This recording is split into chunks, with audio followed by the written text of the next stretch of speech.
So good morning, everybody. My name is Joost Geurts. Together with BDVA, Ana Garcia, and Ido Bante from University of Twente, we are hosting the Adra office. Today, so we are delighted to welcome you on behalf of also the European Commission and the Ideal-ist network on this Horizon Europe Infoday and Brokerage event. I'm very excited to see you also numerous here on what is going to be a very exciting event. So what we'll do today, so we start with a short pitch from our president, Marina Bill. Then we'll follow up with a presentation from the Commission on the topics of Horizon Europe that will be due in November this year, so the topics on AI, data, and robotics. So then we have a presentation of the Ideal-ist network and their brokerage tools, which allow you to network and present your proposal ideas with and create a possible consortium. And then after that, we have a number of pitches where people present their expertise and also their project ideas.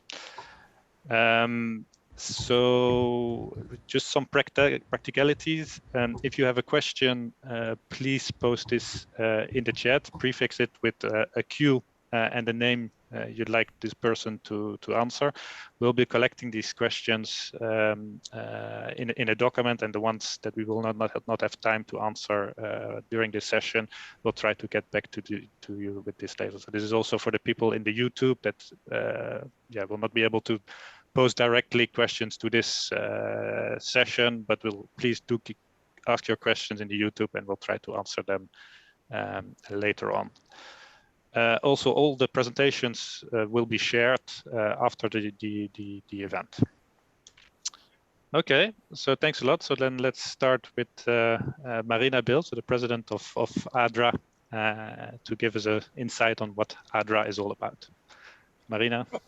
Thank you very much, Joost, and a very warm welcoming to everybody. And it is for sure a warm welcoming. I think most of us in Europe at the moment is having really warm weather. So let's enjoy it as long as it lasts. Thank you, especially everybody who is joining this event. I'm so excited that so many people want to hear more about us and what we're doing. And I really hope this is the start of it. So I'm happy that we have this event today, and really looking forward that this will lead to much closer cooperation and a dialogue in the future to come. So with that, I'll say we'll jump in directly into the presentation.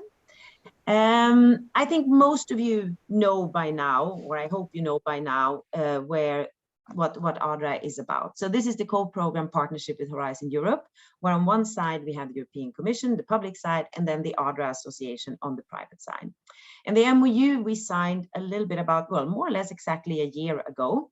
And the idea is to match the investments with 1.3 billion from the public investment with the private investment. So this is really the really big picture on what we want to achieve.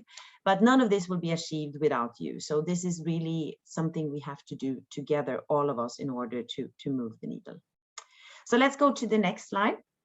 Adra is then a new association, or as I said, we were founded a year ago, and it's a joint initiative, which makes it a little bit special and also very interesting in that part.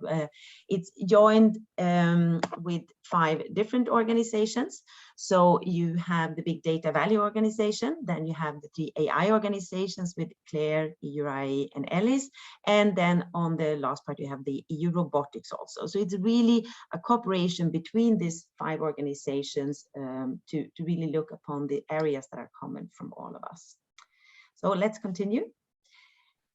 There are, now you can see me, but I'm only one of a big group of people who is working on this, and we are all very convinced and very dedicated to this. So I hope you will see the pictures of maybe some people you know already, After this meeting, if you have any questions, you want to discuss more, you want to have us a speaker or like, please feel free to reach out to any of us here.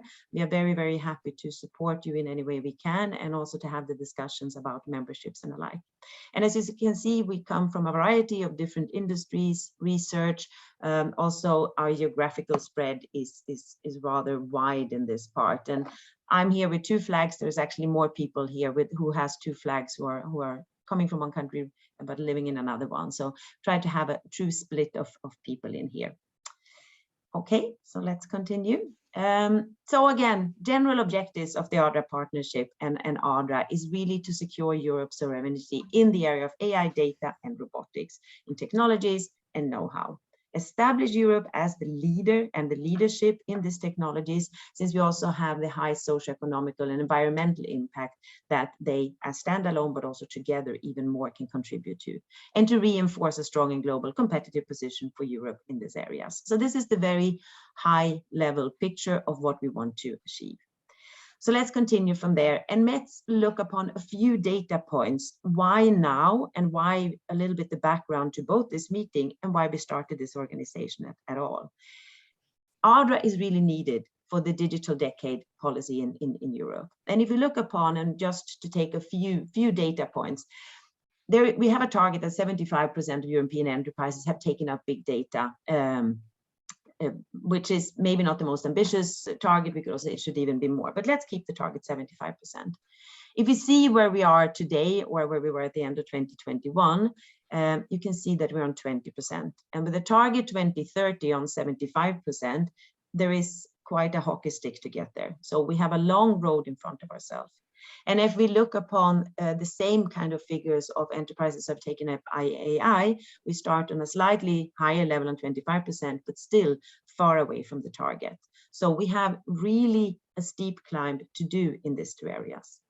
If we go to the next part, just another data point, and this is just looking upon the AI index in robots, the new industrial robot installations per region. If we look upon this, and we can see the trend, and we can see that Europe is not having as a strong growth trend as we have both in Asia and North America.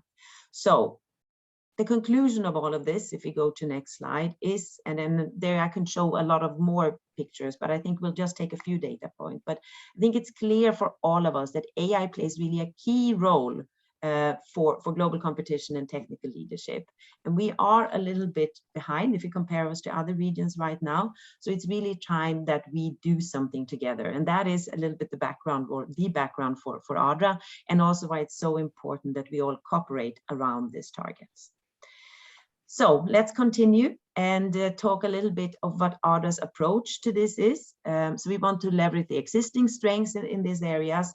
Very important. We want to, and we are today, a very open and inclusive organization, and it's the strength of it will come from this openness and inclusiveness, and that will put the fundamentals for having a really broad dialogue in the whole ecosystem, because we want to involve everybody. If it's startups, SME, large, more mature industry, more large starting up industry, research, academia, we want to make sure that everybody is involved in this dialogue here. And therefore, we want to also make sure that there is a balance between the constituency, but the industry and research, that everybody is in here. So therefore, we are also working on the representation of all really important stakeholders in this part. And therefore, I'm so happy that this event attracted so many people, since I know on the line now we have people really from all the different areas that we want to engage with. So let's continue. This is a little bit, and I will not go through it in detail, but this is a little bit how we have developed since a little bit more than a year ago, with the first board meeting one. The founding in the association took place in May, and then the big was the signing of the MOU with the EC, which was more or less exactly a year ago. And since then, we've been working on getting ourselves organized. We have launched a website. We have weekly meetings in different setups. We had the launch event in November that some of you might have visited. And if we continue a little bit what we've done we open it up for members. Also working a lot with shaping the work programs 23 and 24 with the EC. We have done exchange with the NCPs. Welcoming event is what we do today, and we will, and Infodays that is co-organized also here. So we are doing a lot of things to make sure that we get known and that we get your input and that we get really this very important dialogue up and running. And the General Assembly, we are going to have the first one as of next week. We also have then different subcommittees, and today we have 5 subcommittees: communication and marketing, making sure we can have this event, web pages and the like, the strategy and vision, the setup of task forces, regulation and finance, and the recruitments of our secretary generally. There will of course be more subcommittees and more work, but part of this is building the fundamentals for the organization just to work. But even more important, we're working on the content and also, for instance, the support in shaping work programs, and working very hard on the strategy and the vision where we want to go here. So let's continue. This is a little bit where we are today with memberships. So it's growing by the week. We have new members every week, and very happy to see that there are members also from a big variety of countries, and also from all the funding organizations membership. But of course, we want to be more of us, because the more of us it is, the better the work, the more quality the work will be, and the more of a strength and a force and a power we can be here. So happy to invite more of you to join this, and I hope today with you learning more of it will be a good basic. But as I said, any questions that you would have also later, please feel free to reach out to us. So let's continue. Membership, a little bit very also high level membership benefits. As access to a large network of the stakeholders here to impact EU research program. Really a unique contractual partner to EC in this, a very, very special part here, but we will continue to developing. Participation as now authoring the SLIDA, coordinate response to position documents, white paper, consultations, policy document, and that we have coordinated responses, and then we make sure to look upon it from all angles. Improve visibility, of course, at EU level. Then if we continue on the number 2, also, of course, as in every organization, propose candidates, voting rights, and lead and participate, and also form which topic groups and which task forces we should have. So that's a little bit of parts here. We've tried to have different types of membership also here to make sure we are really inclusive and open to everybody. So there's both the industry members, the research members, and strategic members.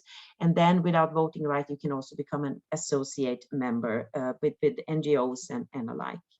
And if you look upon the schedule for it, if we look upon the next slide, we've also tried to now adapt the membership fees. So it's adapted for everybody independent of who you are. And you will also get a discount if you're already a member of one of the other organizations. So the memberships are set that it should be a good contribution, but it should also be a fair setup depending on the size of the company and the type of activity. And yeah, I think we can continue. So how to apply? We will send out this all to you. This is 5 steps, and you start from the web page.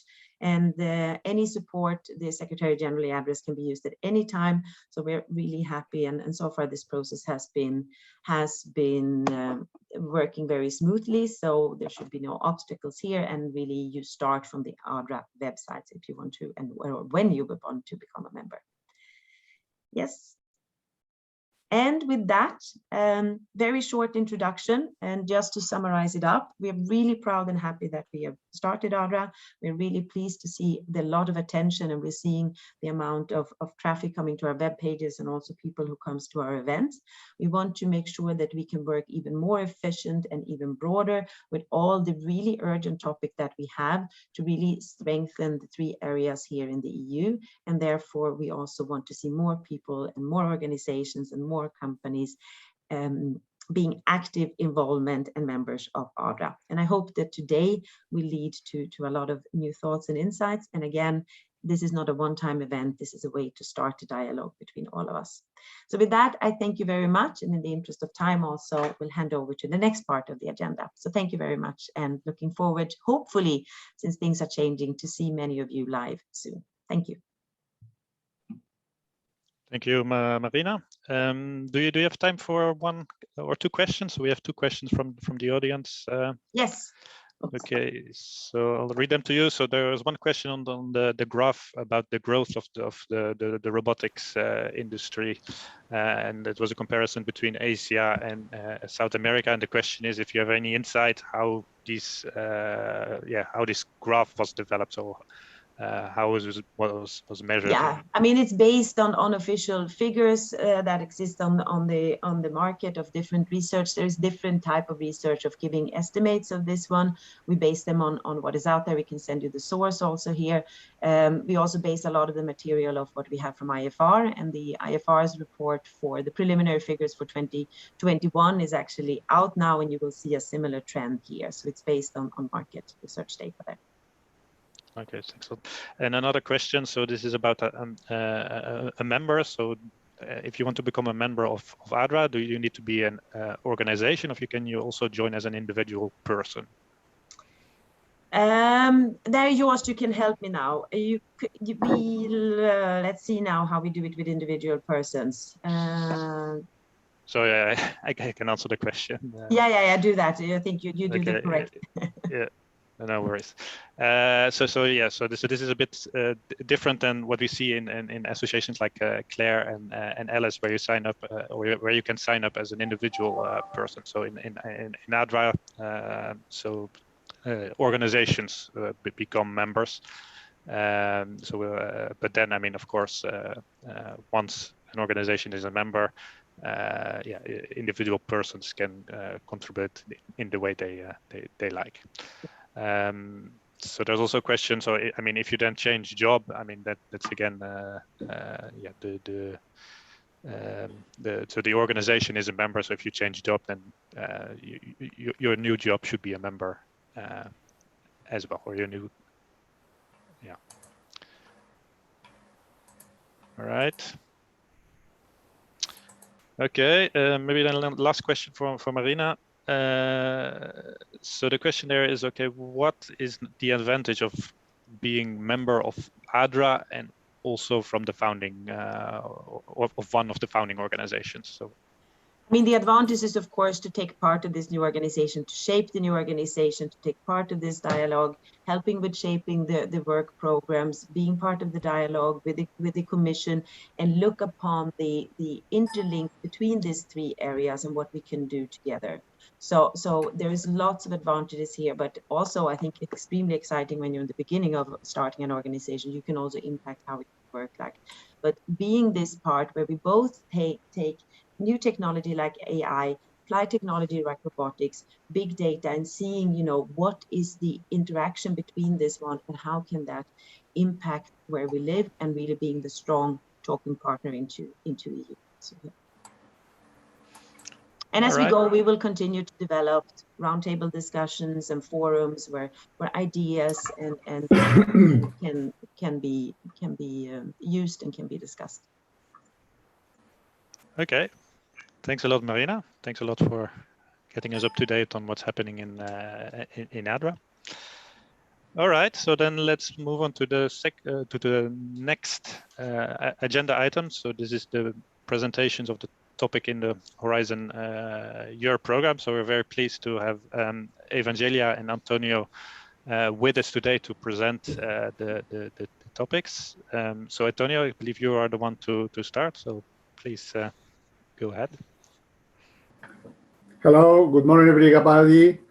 My name is Antonio Puente. I'm going to present the topics of the call tool that was launched yesterday.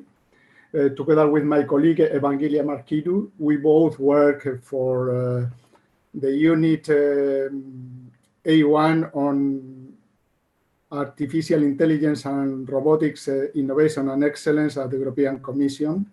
So I'm going to share my screen. I will start with the topics on digital emerging, and later on my colleague Evangelia will take over and she will present the topics on human.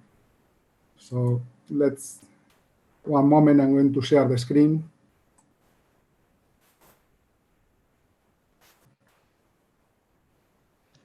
Yes, we see it, Antonio. Do you see it?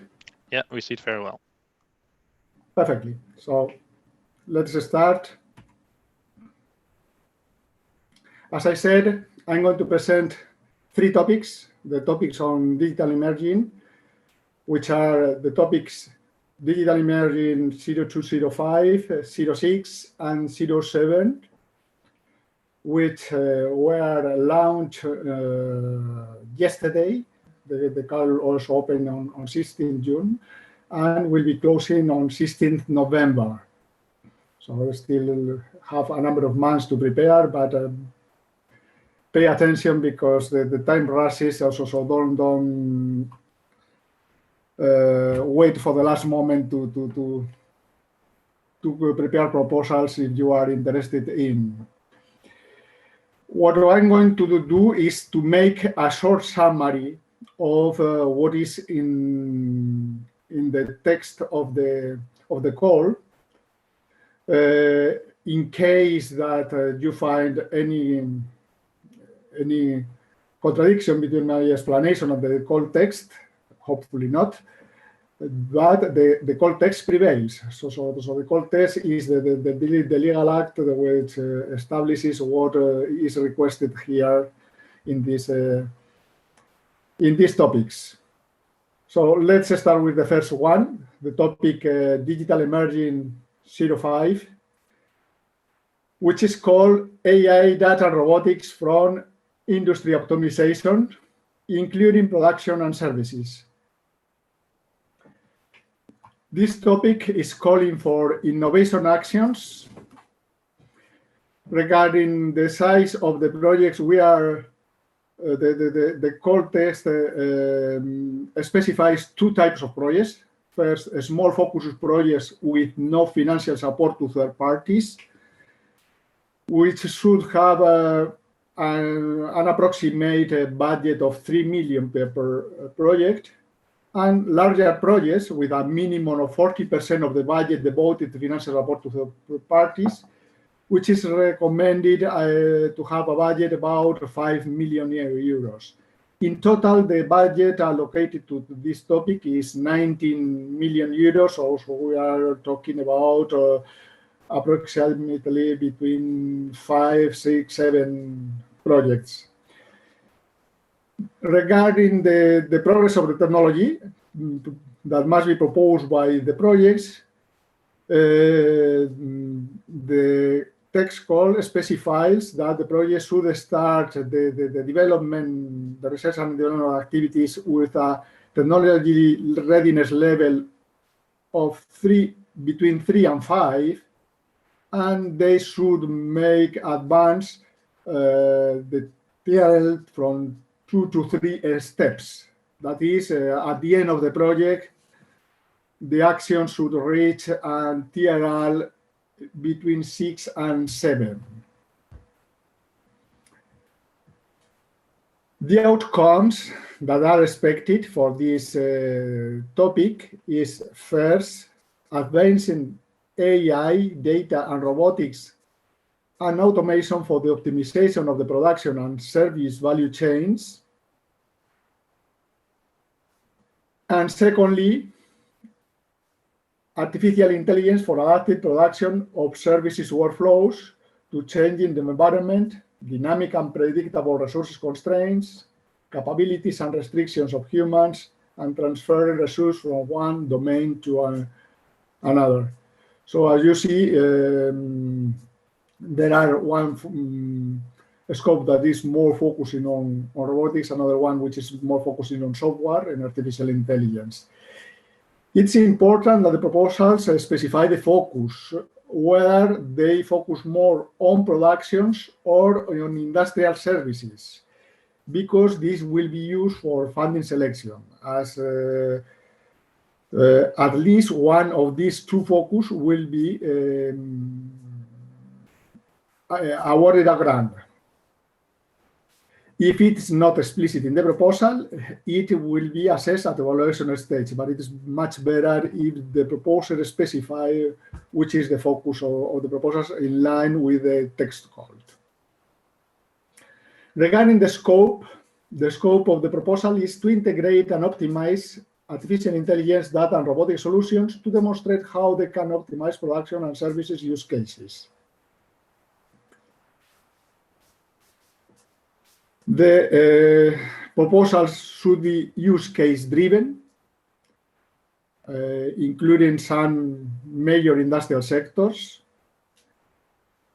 They must demonstrate technology performance, trustworthy solutions, and substantial benefit to major European industries. We expect to have a deep involvement of stakeholders, and the proposal should address also non-technical issues, for instance, the ethics, the trustworthiness, business support, data access, and reusability of the solutions. All proposals are expected to demonstrate progress by means of using qualitative and quantitative KPIs related to the industry or the service that they are targeting, or by implementing demonstrators or benchmarking exercise or progress monitoring. There are two main types of proposals, as I have already said. First of all, focus projects, which are small. As an indication, we suggest €3 million budget for these projects, although this is not a mandatory figure. You can propose other budgets if you think it's appropriate. And this small projects should include user industries and technology providers. And also, the second type of proposals is larger projects, which must include necessarily financial support to third parties. In that case, at least 40% of the budget should be devoted to financial support to third parties, and each third party may be awarded with a cascaded grant of €200,000. Regarding the funding rates, it will be 70% for SMEs and 100% for startups. Sorry. Other requirements that are specified in the call for this topic is the innovation action must build on existing solar resources. They must share the results with the community and other projects. It's important to connect with the stakeholders, and in particular with the digital innovation hubs networks and the private-public partnerships, obviously Adra, but not exclusively Adra, also with the other PPPs existing. The involvement of in user industries is a requirement because the user industries are meant to provide requirements for the developments and the validation. And the proposals are expected to support SMEs and startups and awareness raising. Finally, to conclude this topic, what we are looking for? We are looking for maximizing the impact through including the major industrial sectors and demonstrate clear benefits to integrate and optimize AI data and robotic solutions, to make tests in actual and highly realistic operating environments to boost deployment, to find the right mix of expertise in the different areas or disciplines affected by the proposals, and both robotics and non-robotics artificial intelligence is encouraged. The ideal is a combination of both, but there can be also non-robotics AI included. And there are the possibility of having both small, more focused projects and large projects, including FSTP. What do we not want? So what we do not want is our proposals with major research components. These are innovation actions, so they deal more with technology transfer. So it consists in putting into practice and making developments around exploiting results of recent research. But research as such is not to be done as part of the action. Another thing that we don't want is technology push. So we don't want invented problems. We want realistic problems coming from real industries. Another thing that we do not want in this topic is to address niche sectors with very limited impact. We are trying to maximize the impact. And as a summary, what we don't want is anything artificial. So let's move to the next topic. We have in the next heading of digital emergence, which is efficient, robust, safe, and adaptive and trusted, two different topics. The first one is 06, pushing the limit of physical intelligence and performance, which are research and innovation actions. And the second one is digital emerging 07, increase robotics capabilities demonstrated in key sectors. So I start with the first one, pushing the limit of physical intelligence and performance. These are research and innovation actions. This topic is awarded with a total of 28.5 million euros. And regarding the technology readiness levels, the actions are the indicated range for the progress is to start the projects in a TRL from 2 to 3 and end in a level of 4 or 5.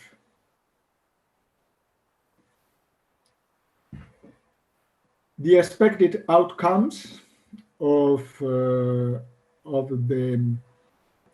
this topic are safe, efficient physical interaction, focusing on performance and speed of the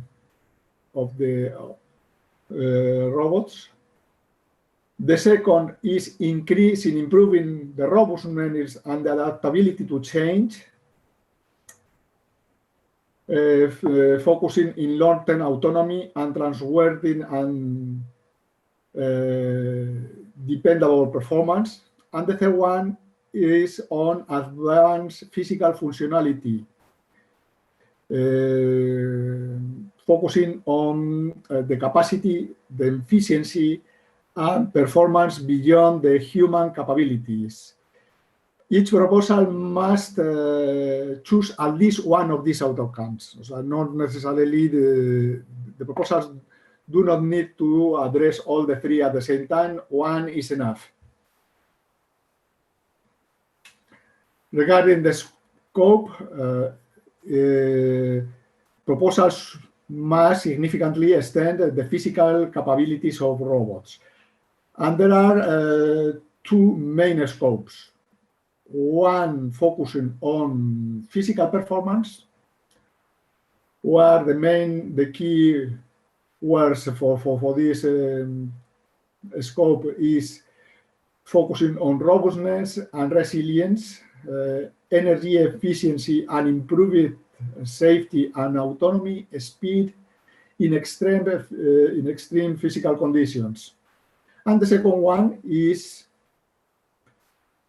more promising innovative concepts, so concepts that have not been tested in the past, which are really novel. For instance, in collaborative, modular, and distributed, hyper-redundant, highly reconfigurable, variable, short or miniaturized robotics, trying to make a better adaptation to industry and society, or to exploit novel configurations and concepts. So, as you may see, the two to summarize these two scopes, one focus more on better increasing the performance, and the other one in novel ideas and concepts. Continuing with the concept, continuing with the scope.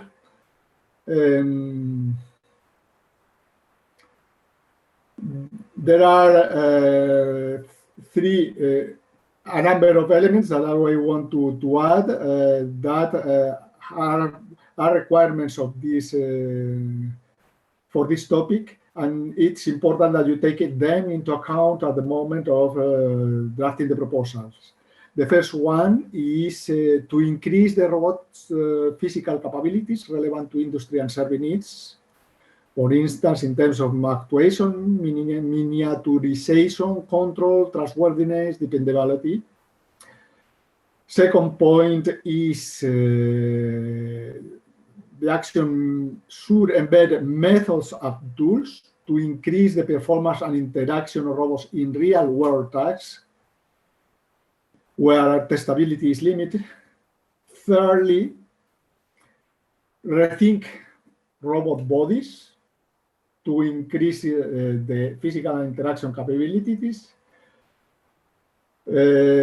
for any size type of activity of environment, or to have innovative approaches, including building on underlying technologies and increasing energy efficiency. And finally, to add cognitive mechatronics. All of that should be developed using AI under concepts of trustworthy AI.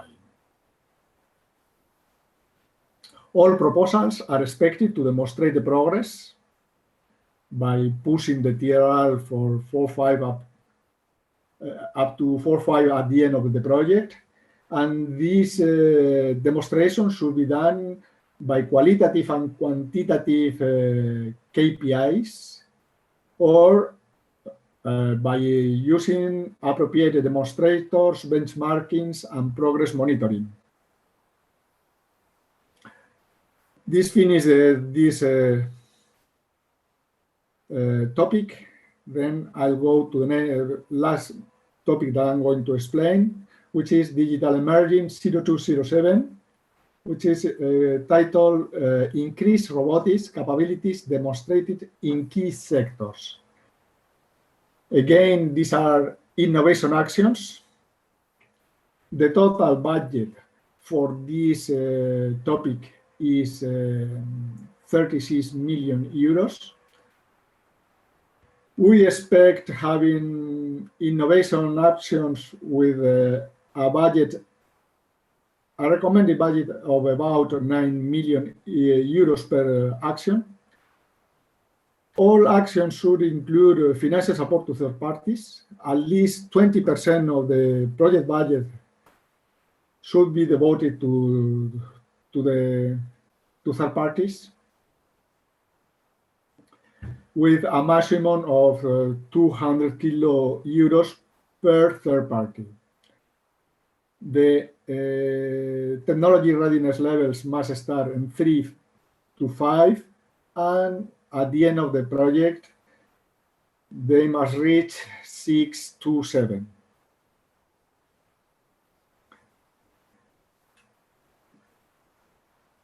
The expected outcomes are regarding demonstration systems able to show added value of robotics and increase performance in major application sectors or in DDD and strenuous activities. I remind you that DDD means dull, dirty, and dangerous activities. So this is the typical 3D law that is pretty well known in robotics, and we add the strenuous activities as well to be included along with the DDD, or in extreme environments. So we are talking in general of hard applications. And the outcomes is have two main focus. One is going beyond human performance in complex tasks. For instance, having increased adaptation and flexibility capacity and also high impact in key sectors. And the second one focus on high levels of reactivity and responsibility and intelligibility. And this is addressing mostly in human-robot interaction or robot-to-robotic interaction as well. And it must address major application sectors. Regarding the scope is integrating novel robotics technology with advanced capabilities into solutions. And there is a number of requirements specified under the scope. So the proposal should take into account the social science and humanities expertise from the design stage. It's important to include, in this respect, to take into account the interaction, the human-robot interaction, the intelligibility, the robot action, and the trustworthiness and the acceptability of the systems. And this is why the SSH expertise is needed. Secondly, the proposals must target real end user needs, so they must be application driven, which means this leads us to the third one, that the test must be done in highly realistic environments or even in real-world scenarios. And finally, the added value must be demonstrated to have substantial impact, and also the scalability and the short-term deployment potential must be demonstrated. All proposals are expected to demonstrate added value of the robotics to the application chosen application by reaching at technology readiness level of 6-7 at the end of the project. And this must be done by using qualitative and quantitative industrial service related KPIs, or by using appropriate demonstrators, benchmarking, and progress monitoring. More hints about the scope. If we are talking about shared workspaces between robots and humans, you must pay special attention to safety, dependability, and to the efficient and intuitive interaction between the robots and humans. When we are talking about human-centered environments, it's important to take into account the interdisciplinary aspects of the actions. So the technical aspects and together with the social science and humanities aspects of the proposals, they must involve workers, professionals, the interaction design must be done in a trustworthy, using trustworthy AI. Finally, as I said, the actions can embed configuration and deployment tools. They are encouraged to allow a fast deployability of the systems and easy reconfiguration. Oh, sorry.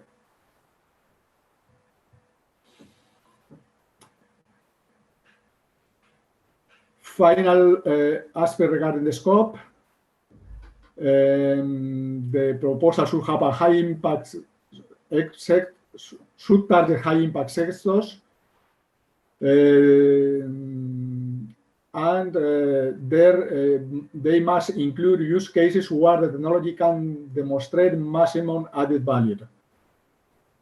The proposal should focus on one use case, either or with high impact, by choosing a major sector with high socioeconomic environmental impact, for instance, to improve the effectiveness and efficiency of products, processes, services, or the use cases trying to improve human working conditions, trying to keep workers away from unsafe or unhealthy jobs. In general, for these two topics, we are what we are looking for is a step change, not just incremental progress, but we are looking for step changes, also be ambitious, really focusing on physical capability in the case of innovation actions, high impact sectors or use cases, so major benefits, and we would like to get proposals fostering a high visibility of robotics and artificial intelligence. And also, it's important to take into account the multidisciplinary aspects of the actions, which must be dictated by the project needs, including the technology, the development versus the user needs and the needs of the use cases. What do we not want? What we do not is modest progress, just incremental progress, application of limited impact, invented or technology push problems. So the problems must be realistic, as I have said already several times. Artificial multidisciplinarity, or action not driven by the project objectives. As a summary, what are we looking for? Or for all topics presented, the project are requested to dedicate a task to connect to the CSA or for the PPP on AI, data, and robotics, to build on reuse results from previous funded actions, to connect with digital innovation hubs, with existing European networks of digital innovation hubs, to build on the AI on-demand platform and other existing platforms, and to put their communicable results on the AI on-demand platforms and other platforms as well, if you find it opportune, so that we maximize the outreach of the project results. Thank you very much. This finishes my presentation, so I give you the floor now to my colleague Evangelia Marquido, who is going to present the Human 0201 and Human 0202 topics. Evangelia, please, the floor is yours. Thank you, Antonio.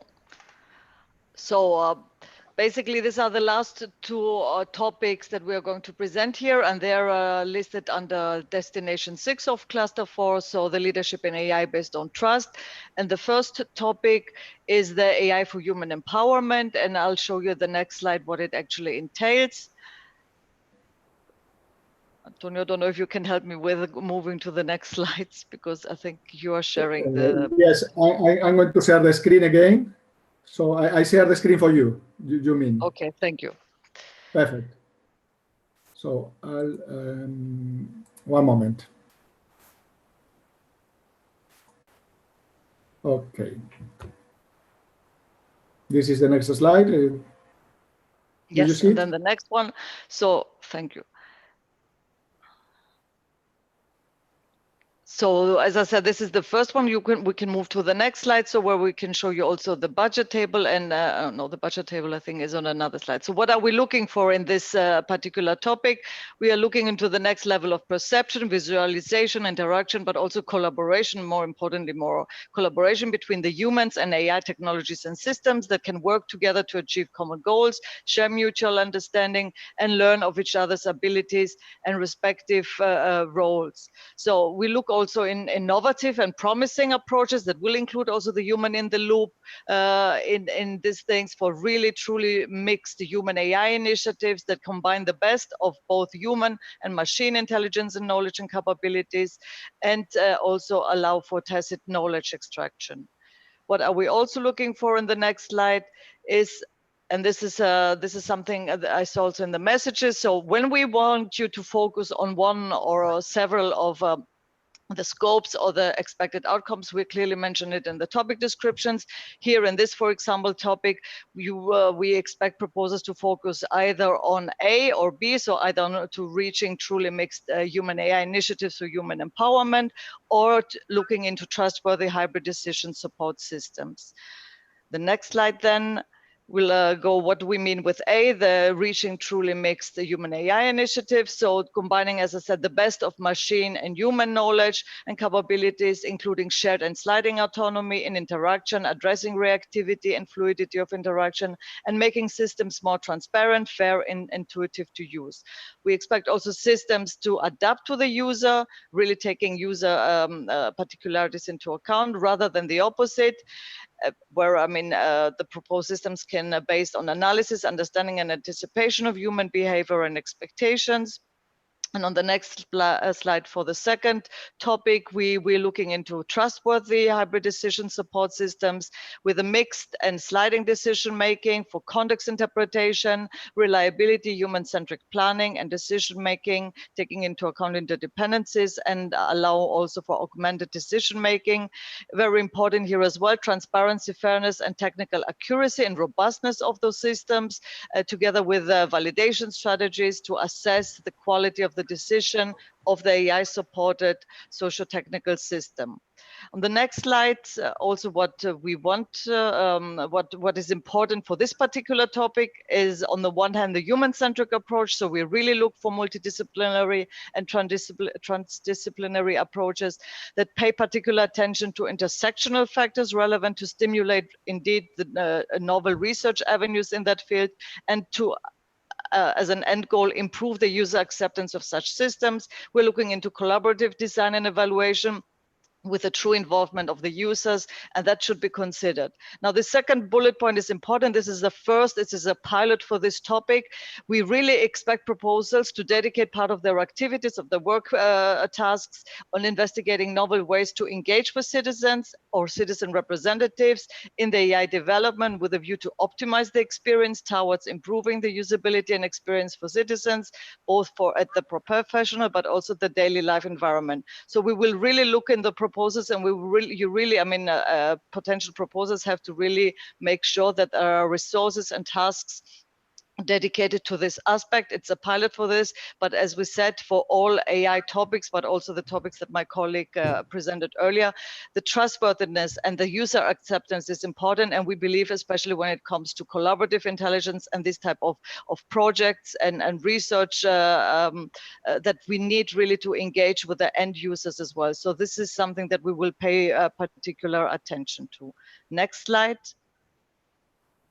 So this is again on one slide, the two topics where the focus should be. So proposals have to clearly focus on clearly have to mention the main focus, because this of course will then also in the end we will see also with the ranking, but it could be that some proposals might target both, but in the proposal you clearly have to identify the main focus area of your proposal. And of course we have to see the proposals have to demonstrate the potential benefits of what they are proposing. And as I said, as a main objective is really that we want to develop a human-centered and trustworthy AI. Next slide. The last but not least topic for today is the European Network of AI Excellence Centers, expanding the European AI Lighthouse. We started this endeavor in Horizon 2020, where we are funding now the first 4 networks of excellence centers and 1 CSA that supports them. And we started also in 21 with 1 network of excellence center with a call on safe and secure AI. The focus now of the second call now in 22 will will be really to improve and to progress in AI, address major challenges that hamper its deployment, including systems engineering, and to eventually, together also with the ongoing efforts and networks, to build the European AI Lighthouse that was, as I said, initiated in 2020. So in the Horizon 2020 program, we also want to see a unification and a reinforcement of the world-class European AI community that exists in Europe, and to create really this strong links. So yeah, the strong and vibrant AI community in Europe. Next slide then. As I said again, it's really, really important that we want to see in the proposals how the proposals reinforce the network and the excellence centers in AI, bring really the best scientists from academia and industry to join forces and to really tackle major AI challenges. And of course, the ultimate goal is really to reinforce excellence through collaboration in AI throughout Europe, and really build the ecosystem of excellence in AI that we want to achieve in Europe. Next slide. So the focus, the technology focus this time is really, I would say, rather broad. It's the next generation of AI. So we're really looking into foundational research and emerging novel approaches with a view to improve the technical performances of AI-based systems. We look into new paradigms and algorithms, architectures, and novel optimization and regularization methods, hybrid AI, hybrid machine learning, data, and improve also data and sample efficiency. We also want to see that the scientific research and technologies that are prioritized in the suite of the AI data and robotics partnership are taken into account. And of course, we want to see complementary efforts to what is already funded, either through Horizon 2020, as I said, the ongoing networks of excellence centers, but also the excellence network of excellence center that is funded, will be funded under Horizon Europe 21, called the one with a focus on safe and secure AI. So it has to be complementary, but as I said, we're looking really into the next generation of AI systems. Next slide.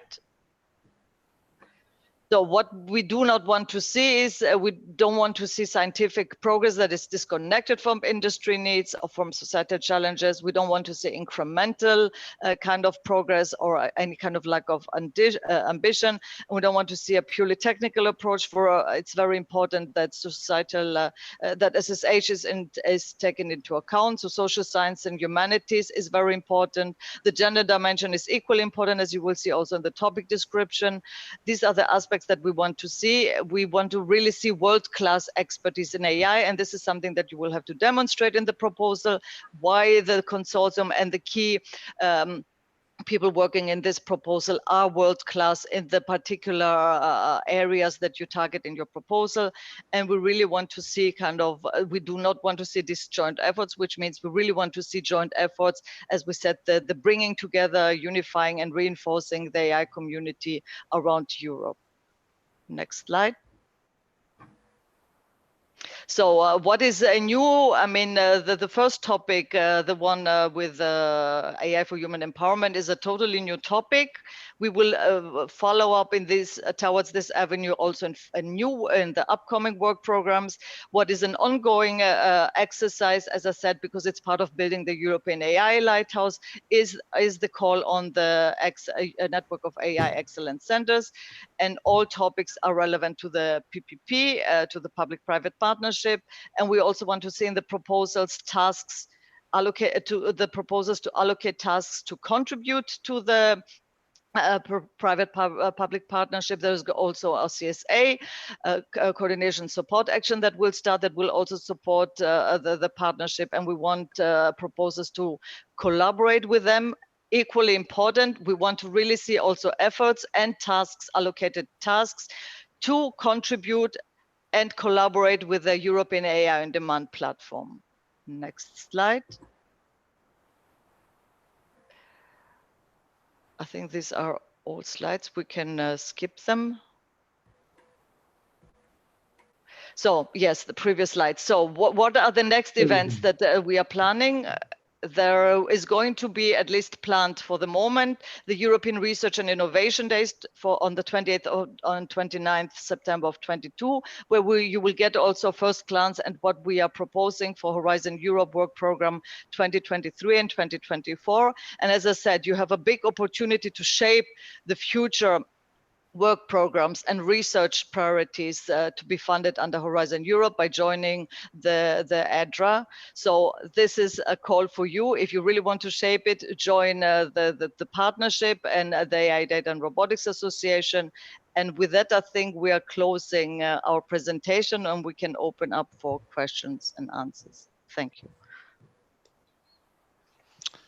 Thanks a lot, Evangelia. Indeed, there are some questions. Okay, so let me phrase them to you. So we have for Antonio a question regarding topic 5, so emerging 5. So you made a reference to that you don't want anything artificial. Can you clarify a bit more what you mean with that? Well, the idea is that projects must be based on real industrial needs. So this topic is focusing on industry optimization. So the actions should be based on use cases of real industries, not potential problems that don't exist. Okay. We try to avoid, let's say, academic exercises, trying to explore something that is not connected to industrial problems. Is that clear, or should I be more specific? I think it clarified it a little bit, at least to me. Otherwise, I mean, there will be, if more precision is needed, then invite the participant to ask a more detailed question in the chat. So to stay with the topic 5, so there is a question if it's desirable to include cross-sector use cases or is it advised to include different sectors? It's not essential. One sector could be enough to address well this topic. But anyway, if there are cross-sectoral approaches because the type of action may affect several sectors, of course it's allowed too, but it's not essential. Okay, thank you. So then there's another, so we stay on topic 5. There's quite a number of questions on these. So the call text says that for the case of manufacturing duplication with destination 1, topics are excluded. Since this call may appear somehow similar with few twin transition calls, could you elaborate a bit on which kind of overlap should be avoided? Sorry, I don't understand well the question. So in the calls text, it says that so the topic 5 should avoid overlap with the topics that are described in destination 1, or that the part are of destination 1. In particular, so the twin transition calls. So the person that asked the question, so they like you to elaborate a bit what kind of overlap between the twin transitions call and the topic 5 should be avoided.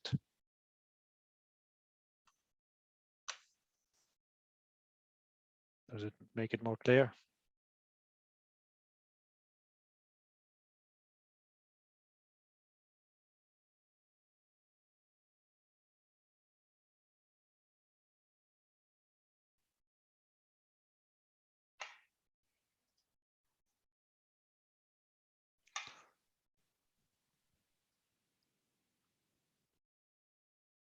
Antonio, are you still with us?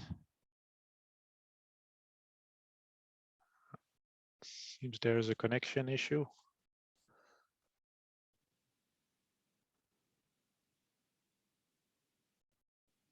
So Evangelia, would you eventually be able to answer?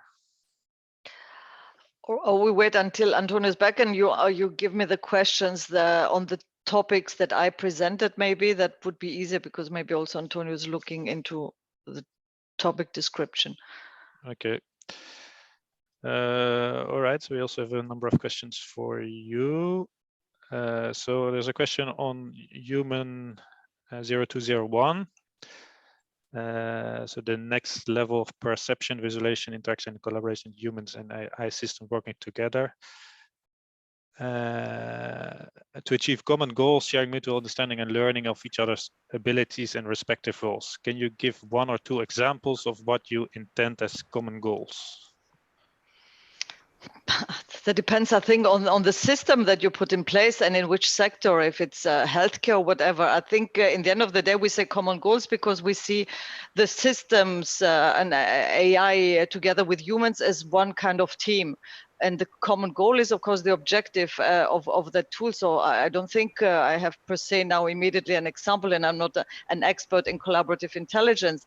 But I mean, this is what we would see kind of as a common goal, the kind of in which context a human would then use collaborate together with an AI system to improve a specific outcome. I mean. Okay. Another question on human 0201. Are you looking for a unique platform across different sectors, manufacturing, media, etc., or a set of solutions to be included in the AI for EU platform? And can you confirm the budget per proposal and the total for the topic? I don't know if it's a particular question on the AI on demand platform. Generally, what we want to see is also that any kind of open resources or kind of aspects, data sets can be also published or make available through the on-demand platform. So we are not looking for platforms to be made available. And in the end of the day, it depends on each proposal, what they want to propose. What we want to see definitely in proposals is dedicated tasks or resources to one, collaborate with the on-demand platform and also the public-private partnership. Now, as to the budgets, these are estimated budgets. That does not mean that a proposal does not propose something else. So it's an estimated EU contribution for a topic description, but any proposal project can request a budget that it considers appropriate for the work that they're proposing. In the end of the day, we will have to see, of course, with the total budget available per a topic and the ranking, how many of the projects proposals we can actually fund. Okay, thank you. So then another question on human 0201, but maybe it's also more general. So the question is, if it's possible for entities without legal personality to join a consortium? Now, that, as I said, is the one with the pilot where we want to see citizens involved, but the citizens per se will not be the ones that will be partners or one of the beneficiaries of the proposal, because it's true, you can only join, be part of the consortium if you have a legal entity and if you have everything validated within the system. But we do not see the end users and the citizens participating as beneficiaries, but we want to see their involvement in one way or another, and that depends on each proposal and each consortium to what extent they want to include the citizens in the proposal and in the project actually then. Okay, thank you. So then on the AI Human Empowerment Program, should we include an industry partner or can the research team consist of only university partners? Well, I mean, given the topic, we want to, of course, to see also, I think, industry, and I think the full description you can find in the topic description on the call text. We want to see, as I said, interdisciplinarity, but in the end of the day, if you want to test any kind of a system, you know, where you see, I mean, that bringing the two worlds together, you can really improve. It has to be in some kind of use cases, in some kind of sector. So we definitely see industry be part of that consortium. So I don't see how you would like to organize this without any industry involvement in the project. Okay, thank you. I see we have Antonio back. Yes, I am back. Okay. I don't know what happened. I have lost the connection. I have to reconnect again, but I'm back. I remember you were making a question regarding overlapping with other topics, but I didn't understand the question well. This was the point where I lost the connection. Right. So apparently, so in the call text, so it says that so in destination 2, the twin transition calls. So the call mentions that it's to be avoided to overlap with these calls or these topics. Mm-hmm. So the person that asked the question, so they ask you to elaborate a bit of what kind of overlap you expect to be avoided. Well, but this is an specification of the twin transition. It's not a specification of these topics, I guess. Because I don't know much about the twin transition topics. Okay. So let's keep the question for the moment, and then maybe later on, and Yes. the person that asked the question can be more specific. Yes, perhaps I can answer at the end, because I would need to have a look to these twin transition topics. Okay. So please, next question. So then another question on topic 5: is it possible to provide us with a sector example of what production and service mean? Well, actually, this is the usual meaning of industrial production means production of physical goods. Industrial services mean any type of activity not related to the production of physical goods. So in production, of course, you can include manufacturing or all type of factories, either continuous or discrete processes, but producing any type of goods. And for services is both services addressed to industries, for instance, logistics, maintenance, etc., but also services addressed to consumers and end users. So it is actually very wide, this the scope. Okay, thank you. So another question is about, so you mentioned the abbreviation DDD. So it was not entirely, so you explained it, but the question, if you could explain it once more, because not everybody understood. Well, DDD is a usual concept of robotics, which mean one type of the tasks that robotics can do. And these are activities which are are not suitable for humans because they are painful, in the sense that they can be dull, dirty, or dangerous. For instance, dangerous activities could be moving heavy payloads or activities connected with cutting metal, for instance. Regarding dirty, it's very common, for instance, in welding, where there are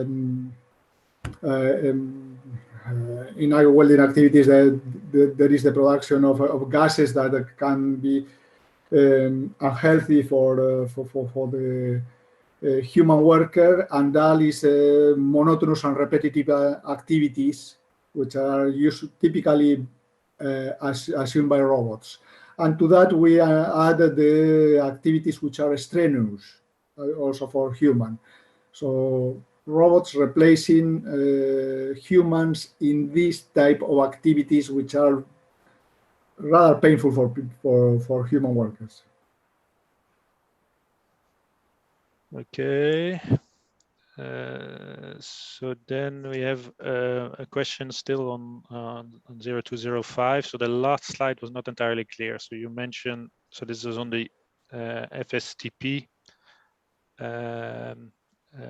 part. So both small, focused, and large FSTP projects. So let me encourage good FSTP as well. So does it mean that small projects are not expected to include FSTP in the topic? Yes, this is true. Small projects, so we are suggesting two size of projects. One about 3 million euros, which are the focus projects, which are small, and they do not include financial support to third parties, FSTP. And the larger projects, about 5 million, which must include FSTP. At least 20% of the budget. So there will be one group of small focus projects without the FSTP, and another group of larger projects with FSTP. Okay, thank you. And this is a choice to be done by the proposers. All right. Still on 0205.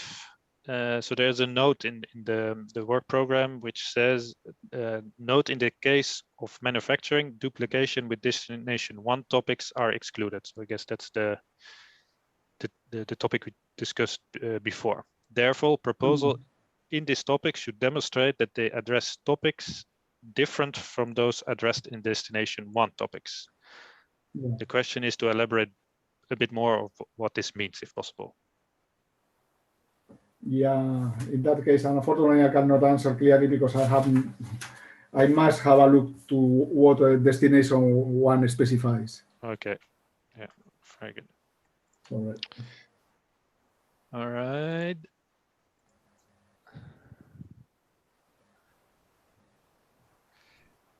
Okay, so then we have a question about topic 7. Yes. So is it mandatory to include the FSTP?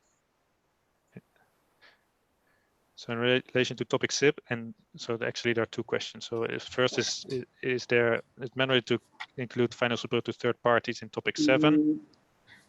In topic 7, yes. No FSTP is mandatory for all projects.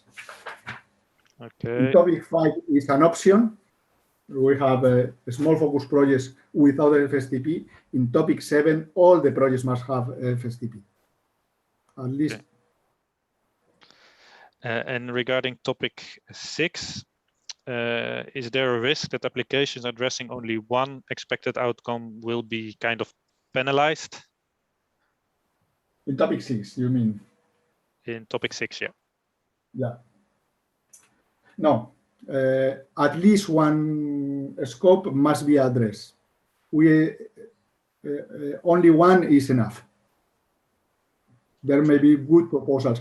There's always a debate when we offer the possibility of having more, that the risk of having more scopes is to make proposals which are less specific. So it's the typical compromise between the depth and the width of the action. One scope is enough. That's. And so you would advise to only address one scope, or you would also, I mean, if your proposal addresses both scopes, that will it's not. You can address both at the same time, but there is a risk that in that case, the depth and the level of interest of the proposals is diminished by the fact of trying to have a too broad a scope. So probably it's better to focus in only one. If proposers chosen to go for both, they must be sure that they have interesting material for both scopes. The original idea is receiving most of the proposal addressing only one of the scopes. Mm-hmm. So then there's a question if you can elaborate on the major differences between the expected results in the topic 5 and topic 7. Well, in principle, they address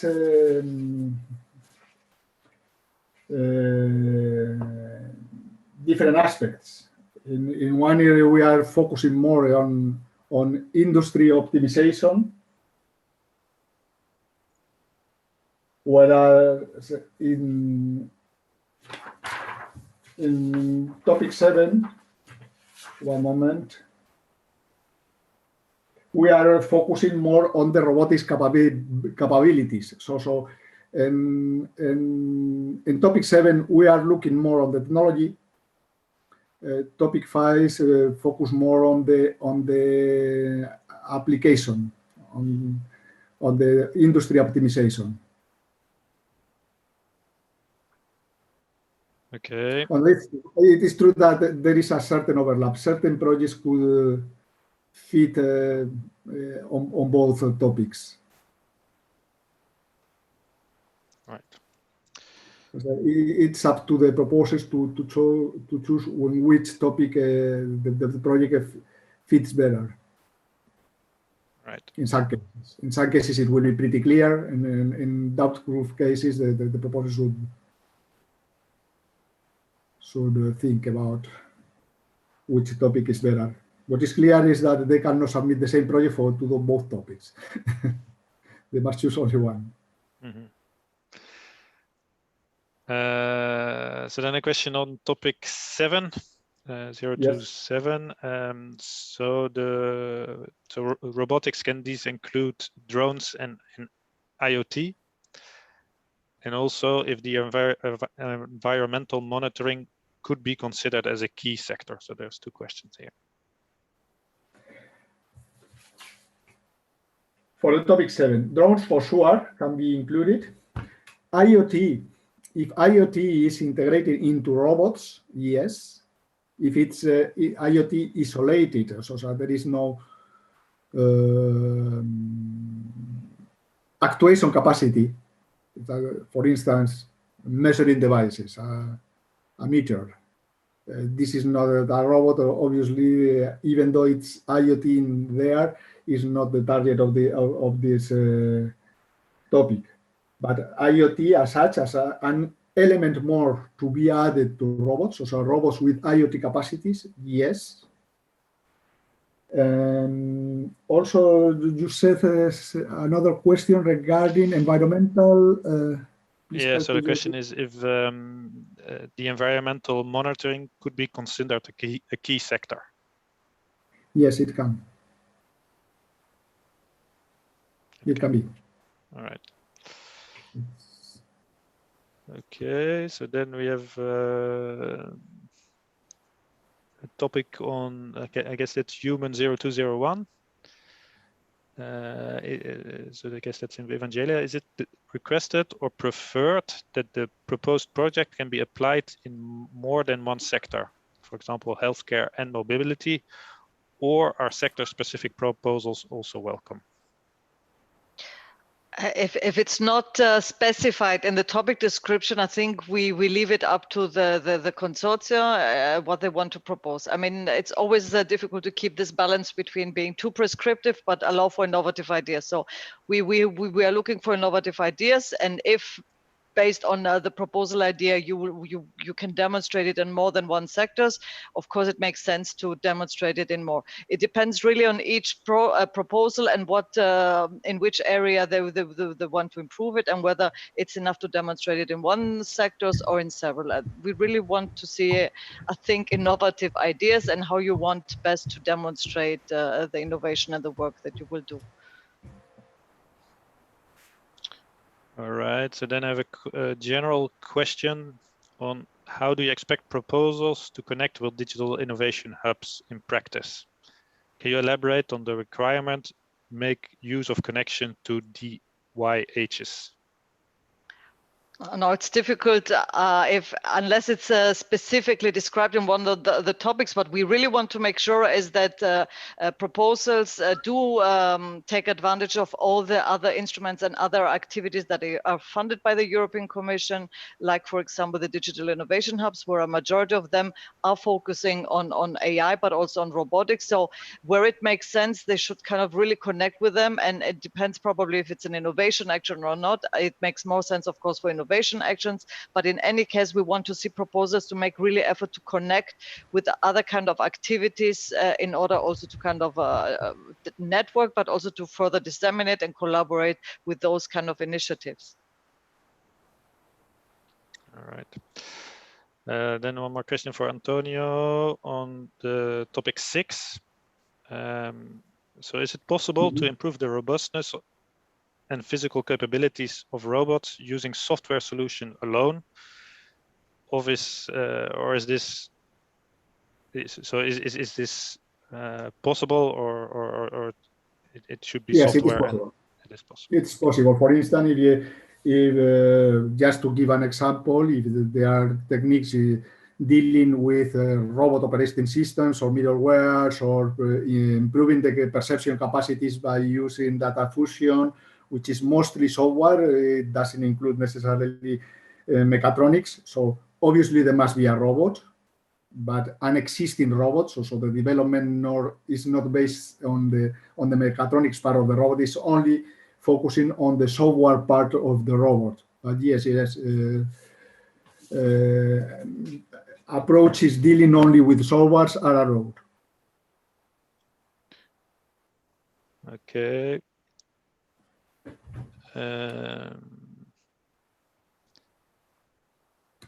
Let me check.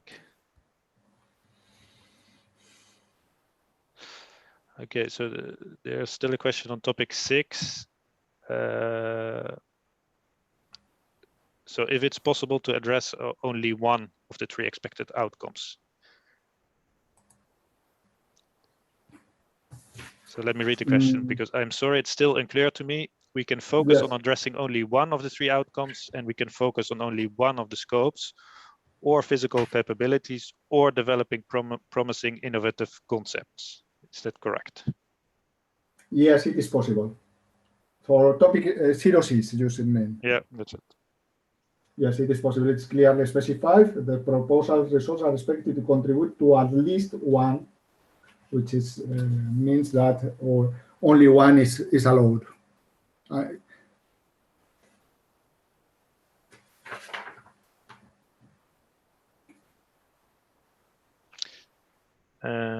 Okay, one other topic, 5 is the agri-food sector. So this includes robotic monitoring a key sector, or we should focus in a more industrial sector? It should focus more on industrial sector. So agri-food is more primary sector, and we are referring to industrial sector, which is secondary, or service sector, which is the tertiary. So agri-food is excluded, except if you mean to food transformation industries or food processing industries. Food processing industries are included, but precision farming, for instance, is excluded. Okay. So, okay, we're receiving another question. Are proposals addressing nuclear, in addition to other industries exploring synergies, welcome here? For example, topic 5 or 7, or should they be rather targeted in Euratom? That depends very much. What is the focus of the research and development? If the research and development is focusing on nuclear aspects, of course, they should go to Euratom. If the research and development is focusing on robotics aspects, for instance, may I think about harsh environments after a nuclear accident, where you deployed robots for emergency and rescue activities in a nuclear environment, this is perfectly admissible in some of our topics. But the main R&D activities must be focused on the robots themselves. So the nuclear provides just the context, the environment for the action of the robots. Right, understood. Okay, so then on topic 6, so what do you mean precisely with physical intelligence? We are talking about the application of artificial intelligence to the robot, to a physical device. Physical devices acting in an intelligent way by using of artificial intelligence techniques. Okay. For instance, by interacting with humans or having a good knowledge representation of its environment and context to be able to adapt to different situations and so on. Okay. Another one on topic 6. Is an autonomous vessel considered a robot in this topic? Could be. Yes, it can be. An autonomous vessel can be a robot. Okay. So I think we have answered all questions.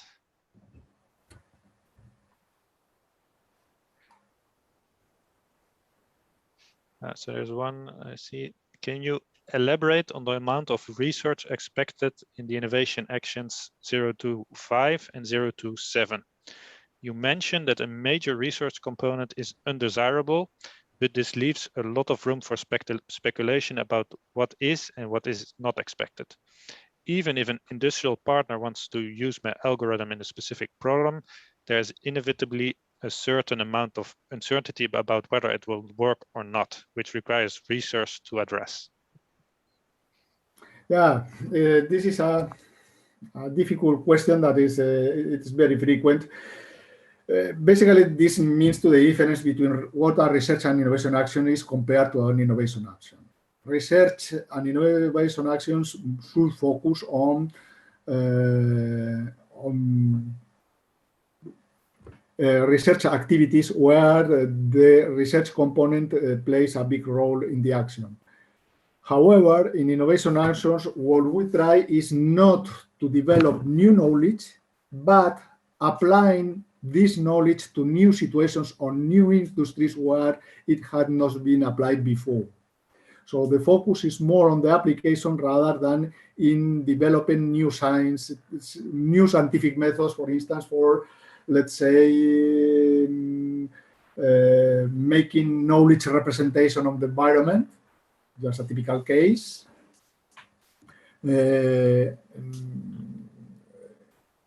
Building the research, making activities on the research for that knowledge representation would be more the focus of a research and innovation action, while applying the results and the structure of that research in a specific industry would be an innovation action. I don't know if my explanation is clear enough. Yes. So obviously, even in innovation actions, at the moment of making the application, sometimes it's needed to make a small amounts of research about how to apply or transfer research results to innovative developments. Small amounts of research are always allowed. There is no problem. But the main focus must be in the technology transfer, not in the research itself. And this is clear. This is consequent with the TRL levels that we are targeting. In areas we are targeting from 2 to 3 up to 4 5, whereas in innovation actions we are targeting much higher the TRL levels. In addition, this may condition the composition of the consortium. While in research and innovation actions is perfectly acceptable to have a consortium which is mostly integrated by research organizations and universities, in innovation actions is essential to have use case providers and integrators. Otherwise, it's not that credible that we are focusing on that the proposal is focusing on technology transfer. Okay, so I think that was clear. So the person asking the question is happy with your answer. So I think there's one more question about, but I think it's more addressed to the next presenter. So it's about how to network and build consortia together. So this will be the topic of the next presentation. So I hope we addressed all questions. If we missed any one, we'll go over them and we'll try to answer them offline and get back to you with any answers. So here I'd like to thank our colleagues from the Commission, Evangelia and Antonio, for explaining the topics for us. So your presence was much appreciated. And yeah, so with that, I think we'll move on to the next topics. So maybe, because there were also some questions for the people that were pitching this later this session. So we will promote you to speaker once it's your turn to pitch. So please make sure that the name, that your correct name is advertised, so we can find you in the list of participants. All right, so then I'd like to introduce Jérôme Gayou from Lux Innovation for a presentation from the Ideal-ist network and their brokerage tool. So Jérôme, please, the floor is yours. Thank you, Joost. Can you hear me? Yes, we hear you and we see your presentation. Okay, excellent. Thank you very much. Good morning, everyone. Good morning to all the people watching this Infodays. My name is Jérôme. I'm the national contact point and the delegate for Cluster 4 to Horizon Europe. And I'm here to present to you cross-border services that we are offering as national contact point. So after this series of Infodays and info sessions, you maybe feel a little bit swamped with all the information you just received. And you might be wondering that feels like maybe too much. Well, I'm here to say you are not alone. And that's basically the role of the national contact point. I'm here actually to present mainly two services that we have put in place for supporting you in participating to the calls that has just been prepared. The first one is the obvious one, the online brokerage event that I'm going to present to you in a minute. But I would like to bring your attention to the biggest one, which is the full proposal checks. I hope I can keep your attentions high enough for getting your interest on these services. Next slide, please. Okay, so of course you might wonder, who the hell is that guy who is talking to me? I probably see him already in one of those networking, but I don't remember well. So next slide. Well, we are the project for the European project funded by the European Commission for cross-border national contact point services. We have here a video, but I don't know if you can make it work. So we checked, and unfortunately, it was not working, Jérôme. Ah, damn it. Well, then can you please go to the next slide, please? That's going to be easier. So we are actually national experts officially mandated by the European Commission to bring you support in participating to Horizon Europe. And some of us are also mandated for extra other European programs. So it's mainly national individuals based in every country. So we speak your language, we speak your national language, and we are the project that I'm representing today is involving more than 48 countries. I had to say, maybe you see it in the list below, that we used to be very well in good terms with Belarus NCP.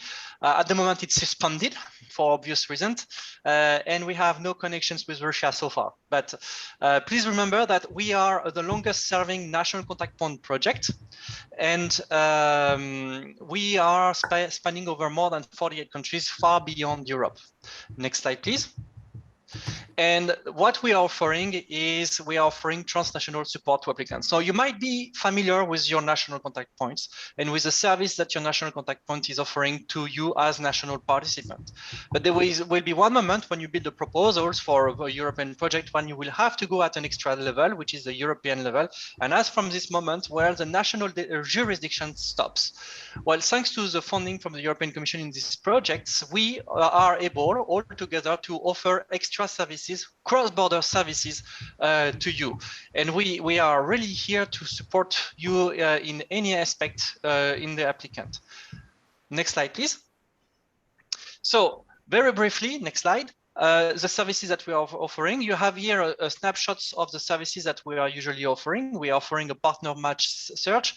We are organizing training, seminar, and webinars, most of the time in relation with the European Commissions.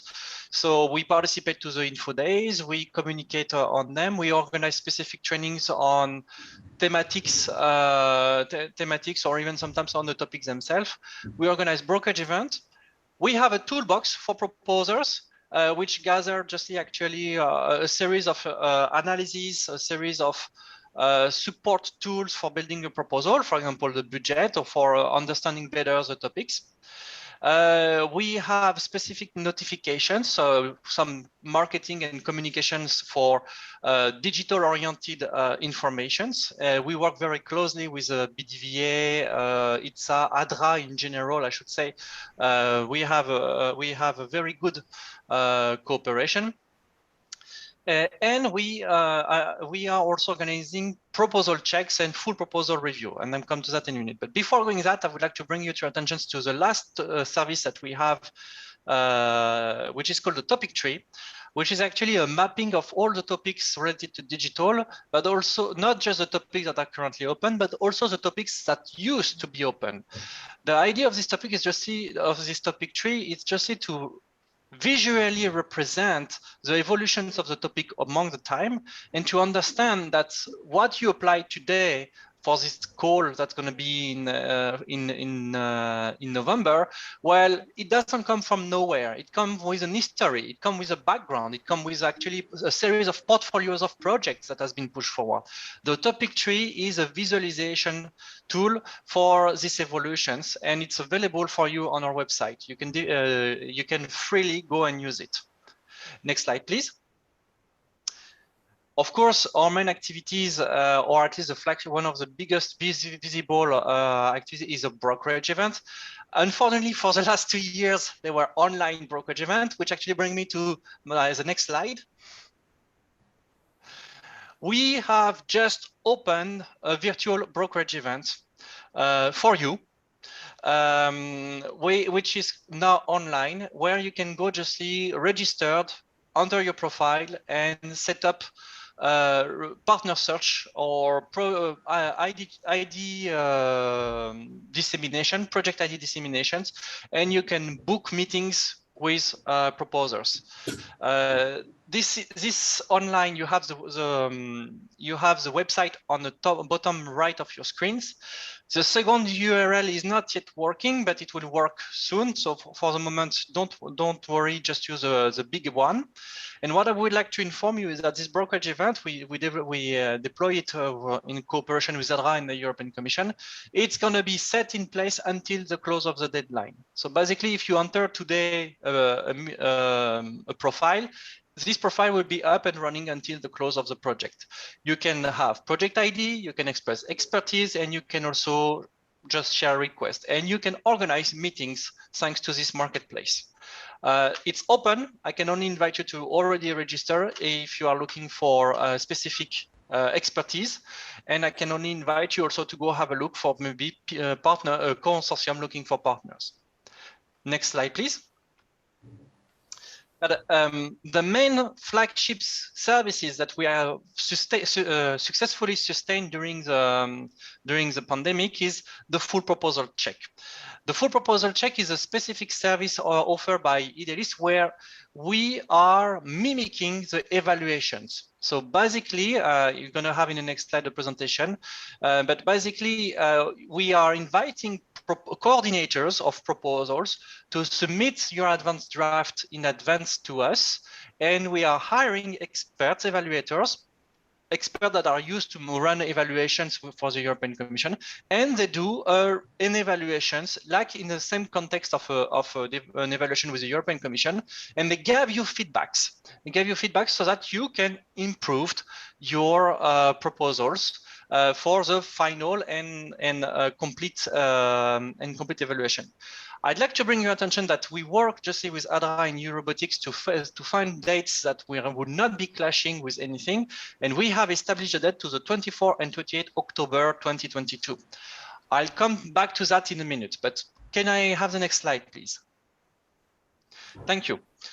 So what is this full proposal check? Well, you can see on the top right of your screen, the score distribution coming from a digital call. I think it was a 2019 call, maybe I'm mistaken, but you can see justly that you need more and more a higher score to be funded. I don't think this comes as a news to you, but we see that it's more and more difficult to get funded, even if you have a very excellent proposal.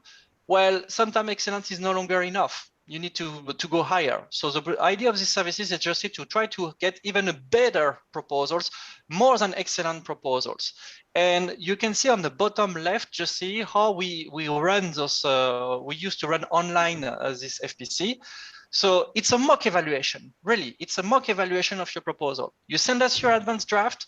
We give it to, if it's well advanced enough, and if we judge it a good quality enough for an added value of these services, we give it to experts. They review it, and those experts are telling you what they think are the weaknesses of your proposal, what they think are, oh, these things was not clear, it would not pass in an evaluation. They will give you advice, and you can enter in conversation with them. On the bottom right, you can see the timeline that we have established. So today we are at the Adra Infoday.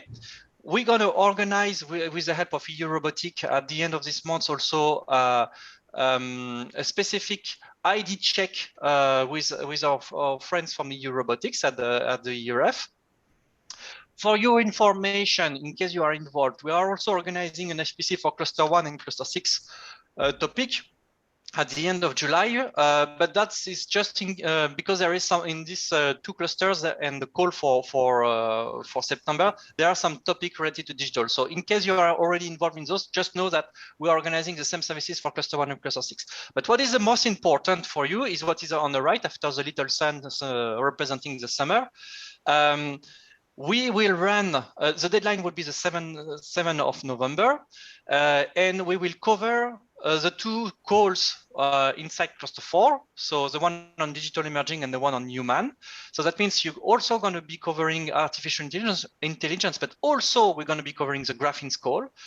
And we are currently in discussions to also cover the cybersecurity call inside cluster 3 because the deadline is the same. This is just take this information as with care because we're not sure yet. We are in discussions with our colleagues from cluster 3 for establishing it. But what does it mean from you? That means that because we have decided the 24 to the 29 October, that means that the FPC, the full proposal check, will be 3 weeks ahead of the deadline. What does that mean for you? That means that if you want to benefit from these services, you must, in your retro planning, in your organization of proposal, you must have an advanced draft of your proposals 3 weeks ahead of the deadline. And I know this is something challenging because we know how you work. Huh? Well, it's not like we are discovering that you all work all on the last weeks of the call. No, here, if you want to benefit from the FPC, that means that you should already think that my almost finished proposal should be end of October and not mid-November. Next slide, please. And so what does it mean for you? How can you benefit? Well, if you're a coordinator, well, you must retro plan. because you must be able to send us an advanced draft for end of October. Actually, to be more fair, I should say mid-October also, because end of October is when we're going to do the FPC. Mid-October is when we're going to do the selections of the proposal that's going to go through the SPF. If you're a partner and you think that this is an interesting services for your proposals, well, you're going to need to poke your coordinator for that. Just poke him and tell him that, oh, that could be an interesting services.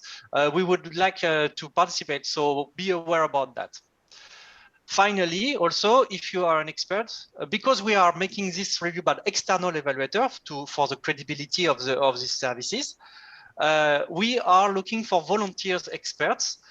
People that have been who have been at least participating twice in an evaluation from the European Commissions to become our evaluators. And I'd like to say this, we are paying you for these services. This is not a free services that you give for supporting. Now, as an expert that will be selected, we are paying you. And it's a lump sum per proposal that you're going to be reviewed.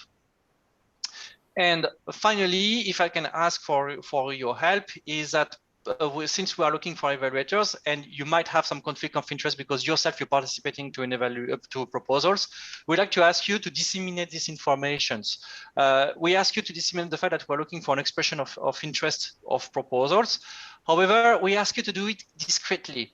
Do not share it in a newsletter, please, because otherwise we know the quality of the candidature we are receiving are dropping. So if you knew somebody, one of your colleagues who has been doing a couple of evaluations with the European Commissions in digital topics, we would appreciate if you can just maybe pass a message that we are looking for evaluators and it's a paid services. So he or she will be paid for providing these services. Next slide, please. How to find us? And next slide, please. Well, you can go and see our website. We obviously are also in the social media, and we are also on YouTube. So I would like to just to invite you to, if you are, go and have a look at the video we made to present ourselves, which is 1 minute 50 seconds. So it's not so long, and you can see that what are the different type of services we are offering.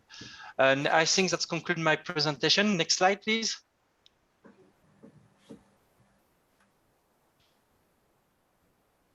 Next slide, please. Yes. Well, thank you very much for your attention. So again, please remember to wrap up that the virtual Agora is open for you to make a brokerage place and to look for partners. It's now open and running till the closing of the call. And end of October, we will be organizing in cooperation with Adra. We will be organizing a full proposal checks for your services. That concludes my presentation. Thank you very much, Joost, and thank you very much, Adra, for giving us the opportunity to present these services.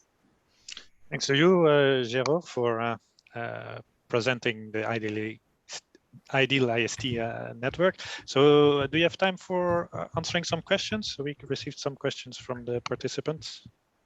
Definitely, if there are. Yeah, sure. So let me read them to you. So the question is, so who do we need to contact the national contact point for a full proposal check, or how is this going to work? Yeah, you can. Well, my advice would be you can always contact your national contact points, whatever it is.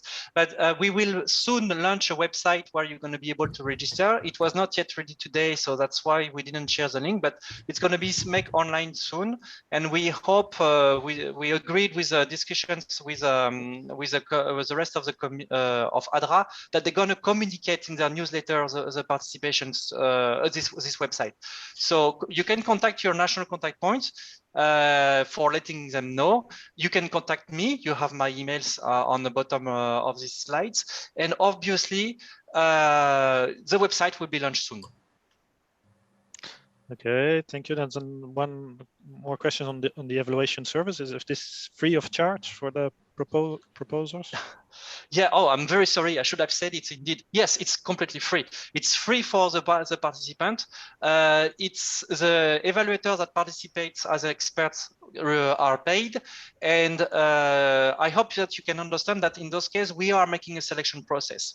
The last FPC that we did in May 2020 was very successful. We received more than 120 expression of interest. So we really select the proposals that are the most advanced, the proposals that are the most finished, and for which we can see that the FPC will provide an added value services.